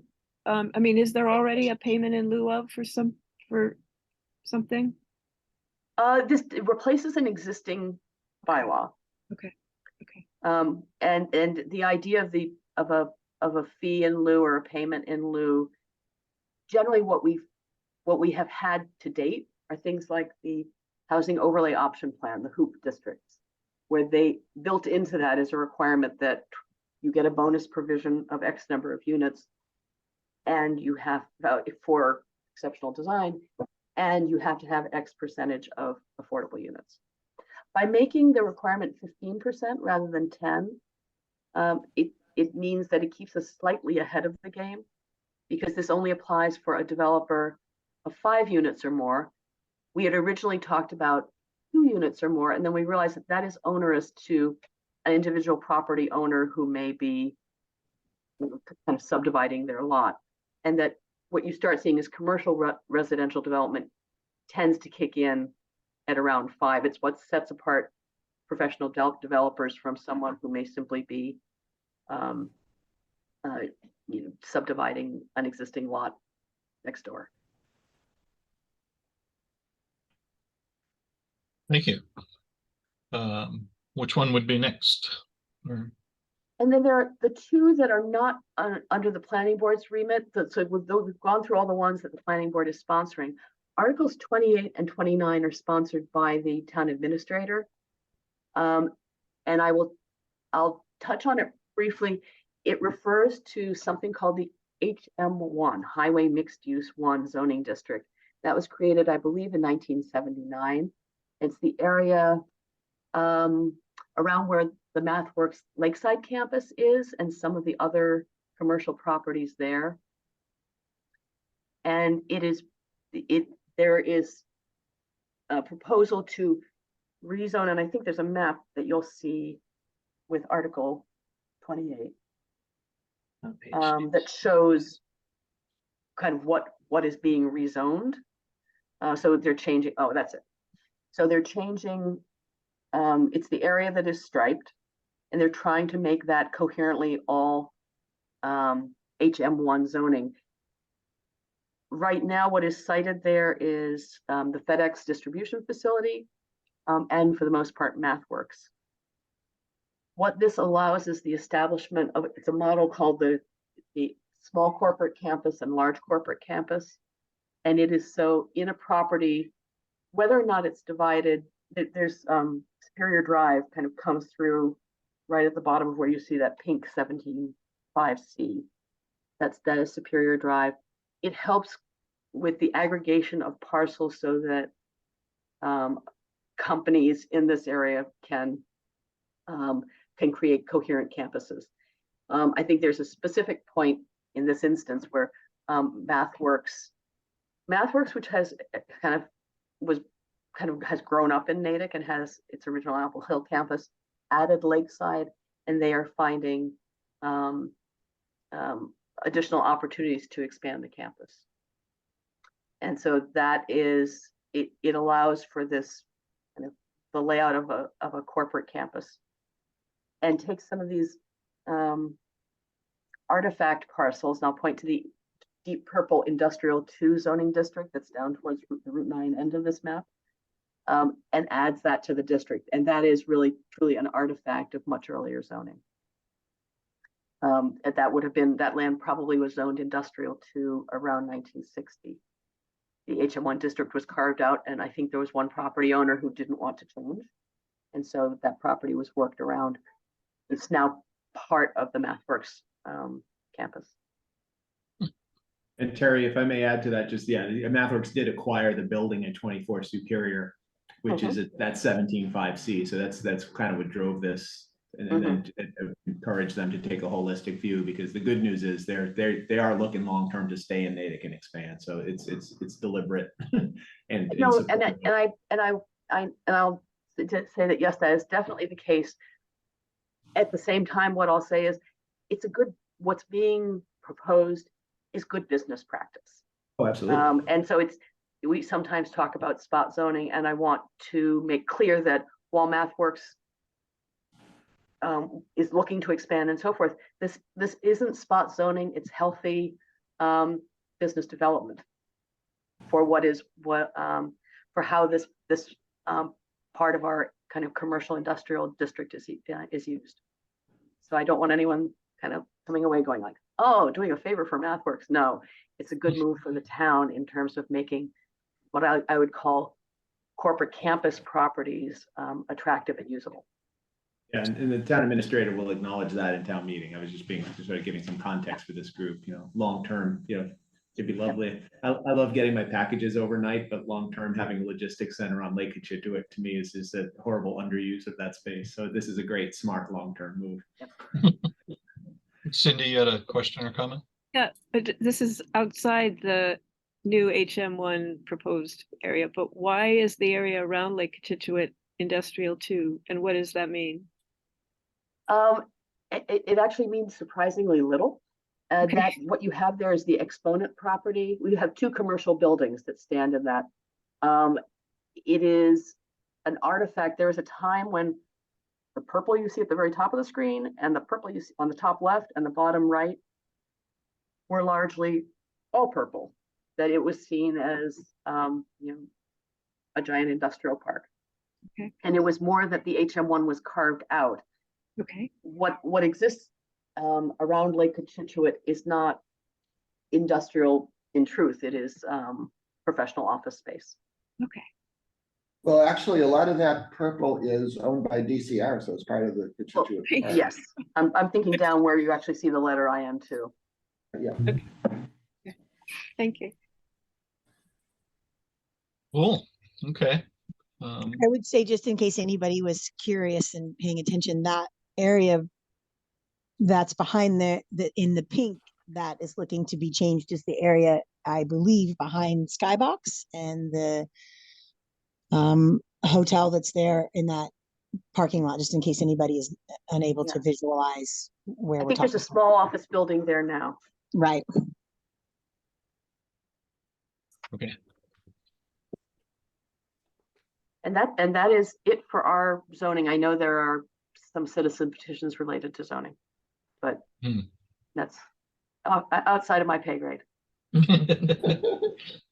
Yeah, so we do have several other articles. Thank you, Terry, by the way, thank very, you. very much. Thank you so Honestly, much, Terry, Terry. listening to you, I think we should invite you back sometime to just talk about planning more broadly, because it's a fascinating topic, and I know it can be confusing to people because you do have to be so detailed and careful to get it right that it, I think it's sometimes it's a hard topic for people to wrap their head around. But and one thing I'll just say is that I always laugh because there are lots of folks not present at this meeting, but there are lots of folks who kind of think that the only reason there's not a 7-Eleven across from their house is because 7-Eleven never wanted to build something there. In other words, they don't understand necessarily the concept of what zoning does in terms of promoting or prohibiting or incentivizing different types of development.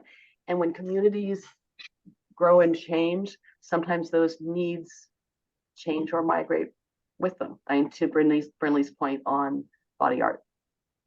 And so it is a very dynamic document. We hope to make it, to kind of keep working to make it a little clearer and simpler. During that entire discussion on body art, in my mind, I kept trying to come up with a lame comparison, or not comparison, but there is an article here about the town seal, and I think if we wanted to drive broad adoption of that seal, we could expand, a special use of body art if you're willing to have the seal. All right, with that, we'll move on. Yeah. Moving on. Anyway, thank you. I know we need to move on, and since I had specifically been the one to ask for you to be here, Terry, I just really wanted to say thank you so very much. It really does change the level of participation and acknowledgement of the information having you here to do this. Thank you. And I do think moving forward, if we wanted to, I agree with Doug and Sarah, if we wanted to have you back or anybody back to talk about the different zonings and all of that type of thing, I do think that would be a fantastic subject for us to do. Oh, thank you. And I think Martin, a while ago, you might remember that you had said, we should get you on Coffee with a Purpose one of these days. Yeah, So Rick is echoing that as well. Yeah. So Thank you so much, Terry. It's very No, I appreciate the invitation. cool. So, and if it's okay, I am going to duck away. I know you have. Yes.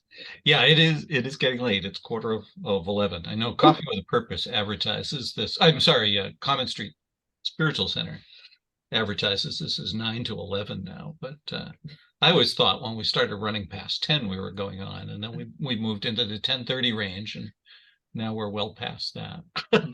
All right. Well, thank you guys very much, and thank you for the questions. I appreciate it. Thanks, Terry. Thank you, Terry. Thank you so much. We're gonna rebrand as 2 cups of coffee and a buffet. And a buffet, yeah, I don't know. Okay, the buffet. Yeah. That'll pull you. I'll get you all here. With the remaining time, though, are there other articles that people want to talk about? What's on the screen here is, there are several related to the dam. I don't think any of them got any kind of favorable recommendation by finance. There is something about the new town seal. Go ahead, Martin. I was going to say the last 4 are the only controversial articles on the warrant that I can tell. As far as the dam, 33 did get some support in the finance committee. And as a matter of fact, 33 is discuss the report of the Charles River Dam Committee. Mhm. Because basically the Charles River Dam Advisory Committee, which in full disclosure I was on, reported to the select board as a Town recommendation. administrator. Oh, I'm sorry. Thank you, Paul. Town administrator, although the select board was the one that had to act, so it was a little confusing. Thank Right, you. but it was not a board of the. No, select board, that's and true. That's And important. that's I confusing. think that's part of what gave some of the feedback. But it never really reported to town meeting because town meeting doesn't really have a role in the dam. Then at the last town meeting, some citizen petitions sort of thought that town meeting should have a role, and you remember what happened with that, it got shut down. But what's in actually 34 and 35 are basically bringing it again up whether town meeting should try to tell the select board what to do, and probably will also get shut down. But 33 is more nuanced. It's basically to let town meeting discuss the report of the advisory committee, which it hasn't really discussed. And that one was not shot down by the FinCom. The FinCom voted IP, which means basically to deny that petition. They voted IP by 7 to 5 to 0, and 7 votes is not a recommendation. So basically they need 8 votes to have a definitive recommendation. So basically Finance Committee did not dismiss that concept. And I think that shows this kind of a divide, some division in the town as to whether the town meeting is going to want to discuss the dam again. And it may. The point of confusion I had about that, I think I was listening in on that portion of that FinCon meeting, was since the committee has now been dissolved, who would authoritatively talk about what is in the report versus this kind of devolving, I guess, which belies my judgment on this, into just people's impressions about the report. What was the mechanism under which it could accurately be discussed? And if I may, I mean, my frustration with the whole thing is where were the public when we discussed it multiple weeks in the select board meetings when we were actually receiving the report and discussing it for several months. So, which begs the question, I was hoping you guys would be interested in talking about the governance question, the governance study committee, or it's charter and bylaw review committee request, because that touches on governance too. But getting to this one specifically, I think Doug, you just raised, I think the linchpin issue is what committee, if it doesn't exist, and it was only advisory to the town administrator. Right, and my sense of the finance committee, the people who voted in favor of hearing the report, there seemed to be a feeling that they were putting forth of like, people want to talk about it. It's almost like a free speech issue. We shouldn't squelch people's discussion. Seemed to be why, at least that was my sense of why several of them voted in favor of this article, without really putting forth a plan of, well, as Doug said, how are we going to actually run this discussion? But Paul, I think your point is valid, that the governance study committee is an interesting topic. Yeah. Anyway, just to put forth the other controversial. Sorry, article, just before we continue, what is actually the motion? Like what are you guys going to be voting on? For Article 33? I think it's to hear and discuss. I don't think it's to hear. 33 is to discuss the dam committee's report that was issued in last fall, which is there a time limit? Like, how does this, like? If the motion is just discuss. Gotcha. Just to discuss, share and discuss some of the content of the right to compel the committee to present anything. Gotcha. Yeah. The proponent of the article at the finance committee. If town meeting votes that yes, we discuss it, does the discussion happen in the town meeting, or that's some other time? At town meeting. And would somebody say, I suggest we limit the discussion to an hour, or somebody, like, like, tell me what's going to happen? Good question. Good question. The proponent of the article, when he was before the finance committee, seemed to suggest he thought an hour or two would be an appropriate length of time, but obviously, some of that is clearly up to the moderator as well as the person who's running the discussion. Okay. The last just- time I talked to him, he said even an hour would be fine, so maybe that's a good way to do it. Okay, I thank do, you. I do wonder if it'll pass though, for the people who are paying attention, because when he was asked specifically what the goal was with this article, Mr. Beaumont specifically said that he hoped to convince town meeting to recommend that the select board change their decision and repair the dam. That was specifically his objective with doing this. So my guess is that somebody will probably bring that up, since that's the objective, and that we probably won't end up with the discussion. Yeah. Honestly, let me just bring this up one more time.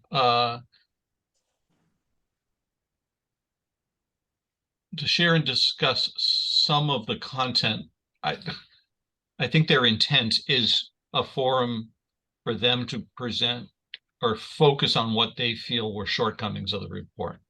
And I don't know, to me, that's a biased way of looking at it, but. Which is why I raised my hand. If this happens and it passes, it's really, really important for folks who think we need to restore the river to be present and to make statements and comments. And if that isn't done, we're going to hear one side for an hour and no rebuttal. So I'm very concerned about that. Well, so just to touch on that, I do think that the legality of it will come back into play. Town meeting can't actually force the select board to, it wouldn't be binding. So, which is the discussion we had last time. Am I misunderstanding that? Anything we can't actually force the select board to change their mind on that? That's not my concern though, Brindley. My concern is that there'll be an hour discussion that may convince some town members that the dam, or restoring the dam, or removing the dam is a bad idea, restoring it's a good idea, whatever. Right. And that could influence many future votes around funding and everything else. If we remember back to fall town meeting, the motion that Saul, or the article that Saul had, resulted in many residents, 99% of whom were in favor of dam restoration, or not river restoration, dam restoration, coming up and speaking. And I mean, I spoke to the other side only so that the voices wouldn't all be on one side of the issue. And I think that's what Bill's concerned about. Yes. Yeah, I think for me, it's really questionable whether it's going to be a factual discussion or just another emotional discussion. I don't know if the town staff has decided whether they're going to present factual information or rebut things, but certainly Jillian and Claire and Bill McDowell could be there to present the factual information, or they could just stay out of it, and assuming the whole thing's going to go away. I don't know how it's going to play out. For me, if there were, I would understand this if there were something more than interpretation of the data that's already there. I think there's been a lot of information out already from those who feel that, there's another interpretation to some of the technical data in it. I'd feel better about it if this kind of discussion were happening in light of new information, which was never considered, or further testing. I could see that coming back to town meeting at some point for explanation and sort of update on where we are.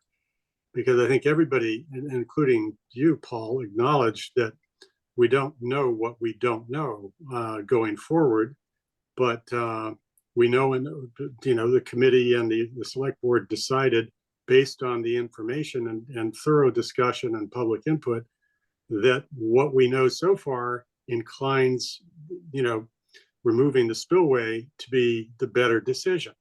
But that was left open as to whether future work and future understanding and research would call that into question. So it seems to me pointless to just go over the fact that you disagree with the stuff that was in the way the select board ended up voting and interpreting it. It's my opinion, Doug, if I may. which I'd be Yeah. happy to state if, if that was going to be helpful to limiting or whatever in the discussion. On the other hand, I'm not opposed to having people get yet another say on the dam, because I think it's important for people to feel like they have a say, even if they've missed all of the official opportunities to do so. That doesn't mean, that's human nature. So, I don't mind hearing people vent again and even get emotional again for a short time, if that's, Frank deems that's a worthy use of town meeting time. I just don't know that practically speaking it is. I don't think it's going to move the ball forward. Let's put it that way. Yeah, Paul? It's good. Two things. First, we did get a quick update from Claire about the progress they've made. They've got archaeological studies and environmental studies underway. And the board is getting regular updates in public session with pre-announced agendas. So the public that's paying attention will get all of the updates as we learn things in real time. So that's one just point to that. So I personally think, my bigger concern, frankly, and I haven't talked to the town administrator about this, but if town meeting wants to have a discussion, God bless town meeting, have a discussion. But if you want to use town staff time during that discussion, after they've already put in 2 years to this project, we're having a hard enough time finding people to work in this town. That's another great way to say, don't work in Natick. And God bless us if we can't get around this problem, because if people want to vent, town meeting members are not subject to open meeting law. Have at it on Facebook. Have your private town meeting chat sessions and have a discussion as long as town meeting wants to. But to me, I think this is a colossal risk. And I agree with, I forget who said it about the budgeting questions. Misinformation and misplaced passions can only serve to disrupt a process which has been very transparent, very consistent, I think very balanced along the way. And again, it reeks of why I'm just such a screaming Mimi about governance. We have a lot of concerns in this town, and not the least of which is people. And if you put Claire or Jillian, expect them to respond to hostility or more frustration or misinformation, I worry about that. These are good people. Yeah, we don't want to lose them. Brentley, did you have a comment? I did. I would say thank you very much, Paul, for speaking that out loud, because I do think that's a very big part of where we are. And that is why I was saying I do think people would, I do think that there will hopefully be people that will step up and shut down too much of a discussion. But I just wanted to, Paul, you had mentioned, since I just wanted to come back to the governance thing real quick, just because I know we're running so late. And when you mentioned that, were you talking about Article 21 and bringing that up right now because that's on the agenda this week? That's CBRC. I'm sorry, say that again. The CBRC article? Yeah, charter and bylaw. Yes. I mean, again, I'm not a fan of the select board's process right now, to be honest with you, but to now have a competing legislative process that's going to be in parallel to an executive branch process that's proposing to spend another $50,000 when we're already spending $20,000 plus on a consultant. Again, time and money for this community. If the community is concerned about governance and looking at things, I asked 10 or 15 years ago if that committee should be looking at specific charter changes to change the form of government. And I was told it was more of an editorial, let's just make sure things are tweaked. But I think there's a different agenda driving that one. So, speaking personally, and I've been public about this since I ran for office, I personally think this is up to a charter commission. And I think it's, again, I don't mean to discount the CBRC. It's not our place as a select board to tell what the legislative branch to do. But in that discussion about how is this money going to be used, why do we need outside counsel, what I heard during the FinCom presentation was current town council might not be objective because it has a vested interest in the outcomes of what goes on. And I don't disagree with that, but I'm concerned about the slippery slope of what that committee is going to be charged to do and how they're going to operate. And, again, as a private citizen or somebody just speaking from select board perspective, I get concerned about what's the motivation behind certain activities and what are the implications of it. As I just discussed, the implications of the damn things, the implications of this one are, we are at risk to have 2 study committees looking at our form of government spending, close to $100,000 when it all comes together. Is that a good use of time and resource? Just personal opinion. And so you're talking about the Charter and Bylaw Committee versus the Town Government Study Committee? Correct. Yeah. Yeah, because it's the select board appointed a town governance study committee more than a year ago. So they're in month 13 of their 12-month charge. And they've spent more, I think about $22,000 on a consultant so far. We won't even get a report from them until the end of June. So we've had an interim report in the public forum, plus we had one on Coffee with a Purpose, but that is not an official report. Correct. It was just sort of an update, and they're trying to get more information. But and to me, this is the bigger issue is if we want to change our form of government, in my opinion, that should be a charter commission. That should be a voter decision. Why are we playing with this in our representative camps? And so I just want to be clear, you are speaking specifically about Article 21. In that particular case, I worry about the implications of 21. Yes. Got So you would advocate for rejection of 21, not. I'm having a hard time. I mean, I can see there's a place for it, but why hasn't the CVRC required money in the past? Mm-hmm. This has been an ongoing process. I don't recall ever them asking for an outside consultant. So why can't it operate the way it always has? What's different this year than previous CVRC incarnations? That would be my question. But I'm not a town meeting member. So will they be making a presentation? I assume so. When this gets up, will they be making a presentation, making their argument for why they think they need this money? Yeah, I assume. I would think so. Paul didn't think so. I assume that would be the case. So we're talking about motion B in Article 21. So, What motion B? There's 2 motions, or B was the funding one. Yes, B is the funding one. So Paul, are you more in favor of letting the governance committee finish what they're doing and then work on the charter and bylaws, or? I think the charter and bylaws should be reviewed. And again, it's also, I have to be careful. I'm not suggesting not doing this process. Yes, The executive branch has no say in what town meeting does, how it studies the charter and bylaws. That is exclusively the right of town meeting. Yeah. Again, I support that, and it's always been done. It's a regular part of the town meeting process. What's unique about this year is now they're asking $50,000 to do it. Okay. And I'm concerned about the implications of why. And that's, well, on the one hand, it was said because of they want to spend money on they're concerned about the conflict of interest with attorneys, but are they actually studying form of governance and getting into a broader scope? To me personally, that's sort of a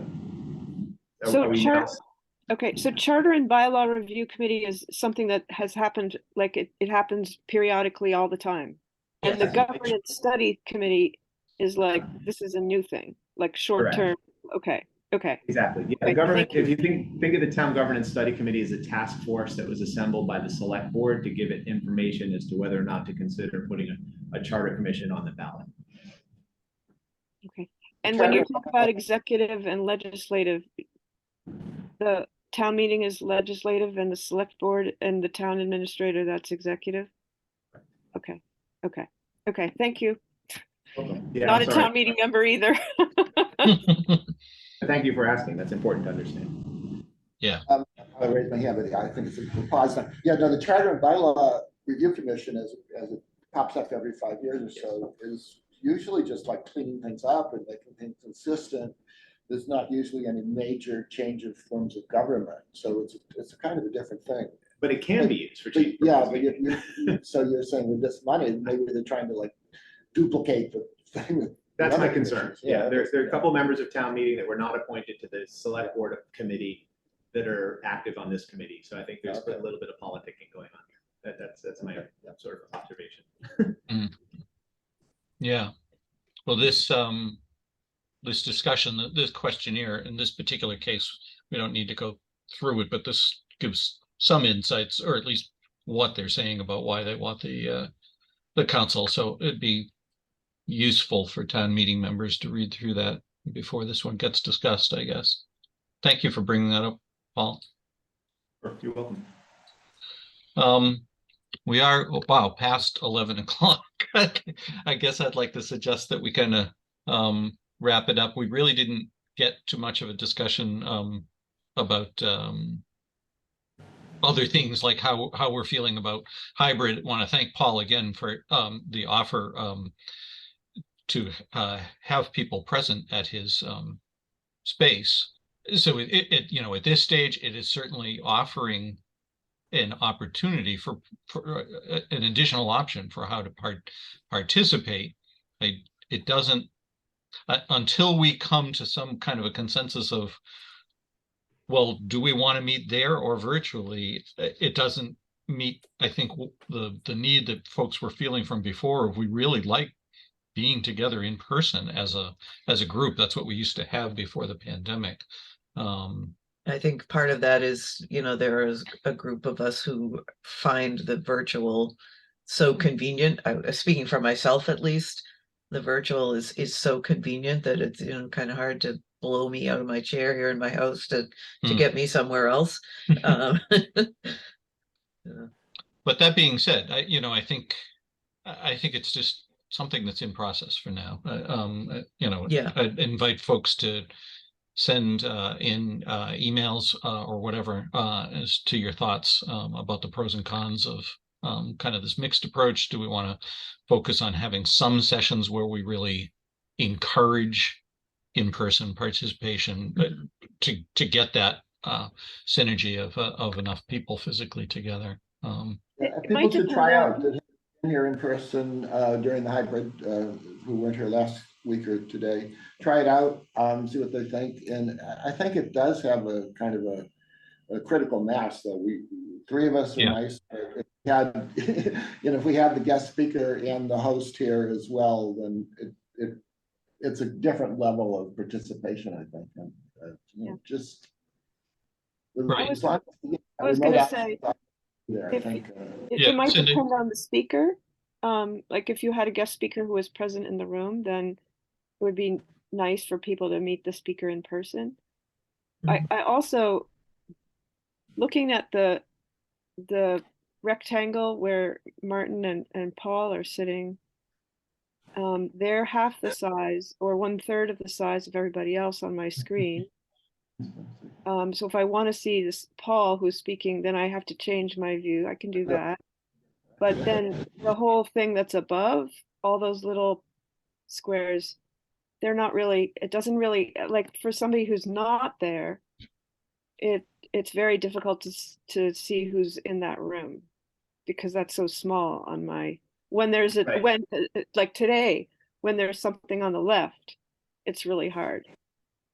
Right. If you click on that exclusive window, that's basically a 360-degree view of the room. Yeah.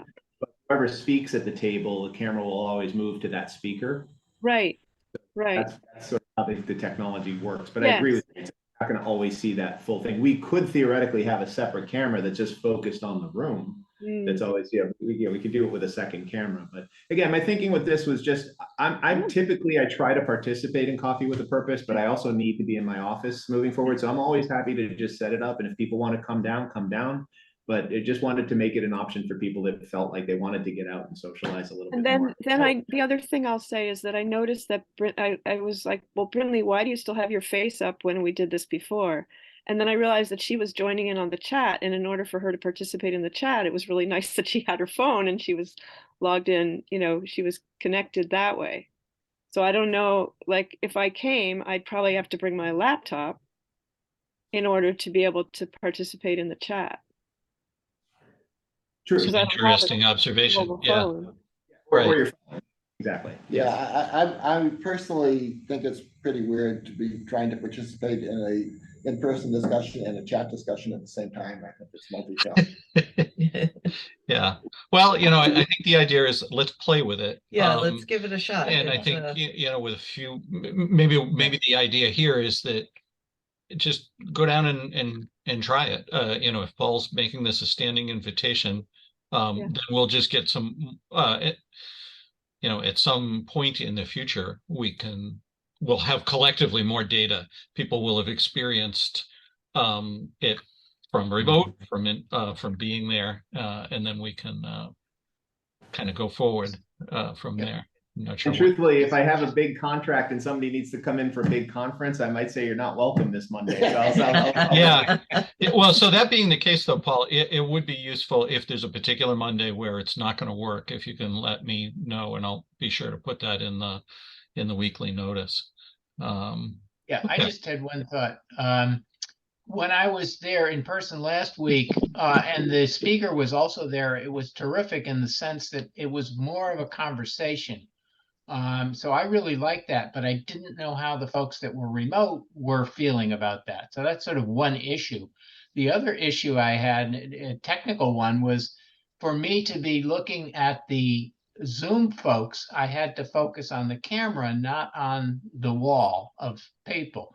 And that was a little confusing to me. I figured it out. I actually looked at Martin because then I could look at a person and he was away side of the camera. But I'm curious how other folks felt. I thought it was terrific to be there in the room with the speaker. We could have a conversation almost more than we do now. But that's just my observation. I'm curious what other people think. I loved being in the room with Frank as the speaker. I thought it was, I personally think that we've lost so much in terms of not doing things in person. I do think that there's such a wonderful energy when people are actually together in a room. I am one of those people, however, that getting somewhere by 9 o'clock on a Monday is challenging. So for me, I think that I would probably pick and choose when to be down there. And I think that I would probably be like today. I really liked being in my space because I could do what I needed to do. I could have my laptop and my books and I could be spread out. And, it worked better for me today. But some of the speakers that we have, I would love actually to be there in person and be able to feel other people's energy when we're having the conversations and participate to it. So it's, to me, seems like moving forward that it would be a cool thing to be able to say, okay, once a month, for sure, we're going to meet in person and we're going to lead towards this type of a speaker for that.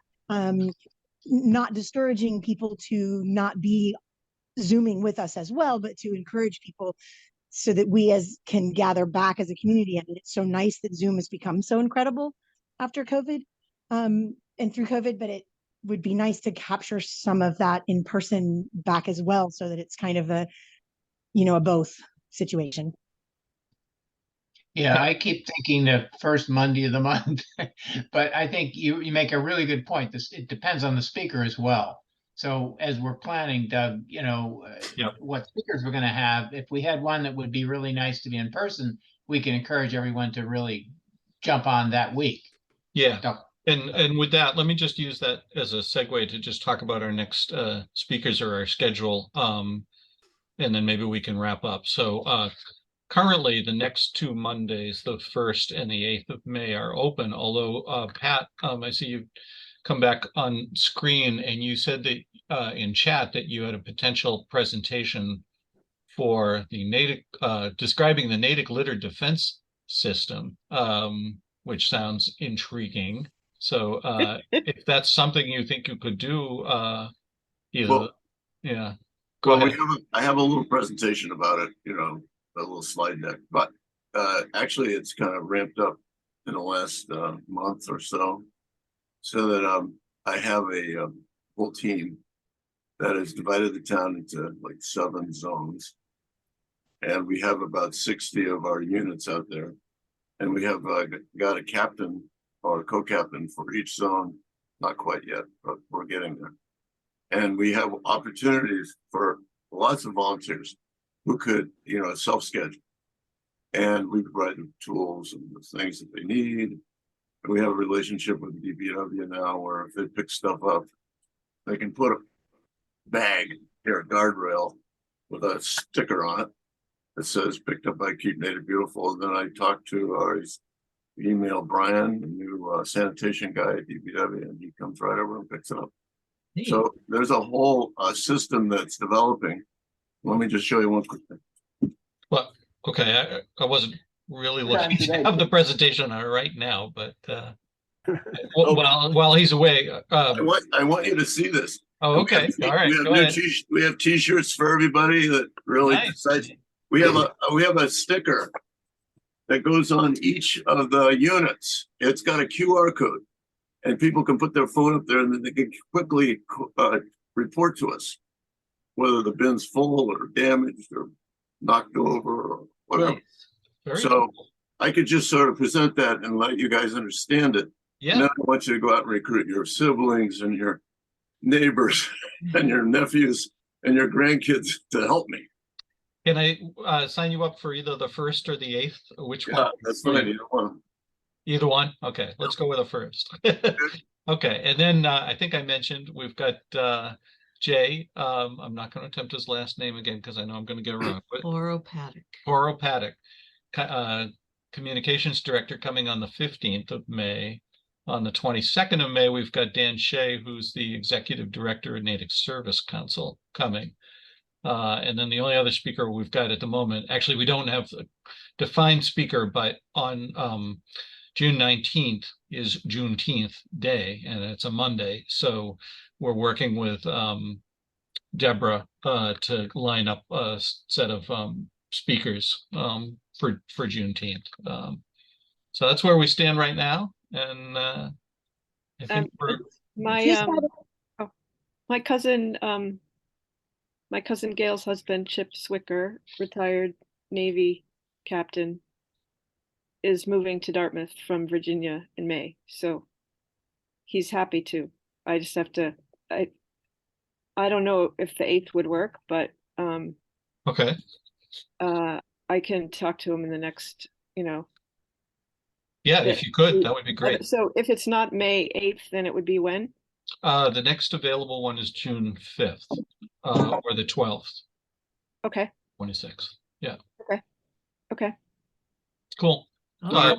Brindley, did you have something or?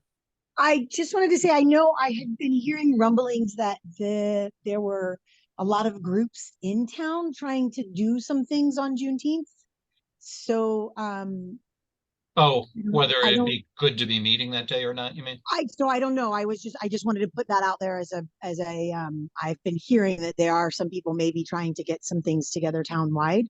That is a good point, because yeah, we didn't have one on MLK Day specifically so people could go to the presentations. So yeah, let's keep an eye on the schedule. Yeah, figure that and out. I'm guessing Deborah is probably going to be aware as well. We could talk about that with her. Yeah. That was my point, to make sure that we converse with Deborah about it, to make sure that she's able to do whichever way she wants and doesn't feel overcommitted to us. Right. And Carrie, Yeah, hey Doug. As you know, I just reached out to 2 potential speakers and just kind of tried to lock in those dates. So when you have maybe some of these newest speakers confirmed, just get back to me so that I can in turn get back to them and let them know. Right. We have told those speakers that those dates are available. So it's kind of like first come, first serve. Yeah. As you were saying to me in a separate email, it's becoming a hot place to be, right? Have you done Copy with a Purpose yet? They're going to lose their enthusiasm if they sort of say, yes, I can do it on such and such a date, and then they get bumped off, because No, is it once they say they can do it, we're locked. So yeah, once I know you got a difficult thing kind of balancing everything, but so if you have a firm date for any of the people that have been discussed right here, let me know, and then I'll get back to Billy and Laura Haig. Yeah. Okay. All right. Pat, something else or? Yeah, just quickly, it's a very busy weekend here, Earth Day all around Natick. Right. And there's a couple of organizations that just innocently, stepped on each other. So the Earth Day all around Natick bill has sent out different their dates are a little the times were kind of mixed up. The Sunday Cochituate Rail Trail thing was changed by the Spark person, Elizabeth, to 3 to 5 p.m. on Sunday. But all the literature says it's going to be from 1 to 3. So there's a little confusion about the timing of that particular event. I'll try to get it clarified. Can you share that information with Debbie, Marion, please, Pat? Yeah, I'm gonna try to, with Elizabeth, and Debbie, and then, you know, whatever they decide, I can be Okay. there, but Yeah, we can fix that if we know what it is, but we can't fix it if we don't know. So yeah. if you could reach out to Deb, Marion, that would be great. Thank you. And then you probably already heard from Kerry about his repair cafe, right? Right. Yes. I just wanted to make sure. Yeah. I would We had just. the same thing. There's 3 different organizations had different times and places. Right. It's all straightened out, I hope. Yeah. It's Saturday from 2 to 5 at the community center. Okay. Hey, Martin, we probably could turn on the off the. Yeah, along those lines, I'm not gonna I'm not gonna give a schedule, but the open space and trails groups have 4 different events scheduled, and I would encourage you to check the econatic.org site for the schedule of everything. There's certainly lots going on that weekend. Yeah. Pray for good weather. Yeah. Saturday looks iffy. We'll see. Yeah, yeah. Pat, so I'm sorry to jump in, Pat, but there's a cleanup this week, this coming week. Is that correct? Yes. Well, I was going to mention it to Sarah because she's helped me before, but I have a corporate group that's going to come and help me clean out the mucky settling pond at Roche Brothers there. That's Oh, that one. Oh, yeah, that's my about a favorite. quarter of Framingham's floatable Yeah, trash. it's awful. Yeah. When is that? And it's Pat? That's at 9 to 12 on Thursday morning. this Thursday, 9 to 12. All right. I'm going to try and be there. Okay. Well, it's almost lunchtime, folks. So, So we need to be taking Coffee with sandwiches. lunch. yeah. God, Have a good God bless week. you guys, you town meeting folks. God bless you. Yeah. We'll see. Thank you. Amen. Take care, all.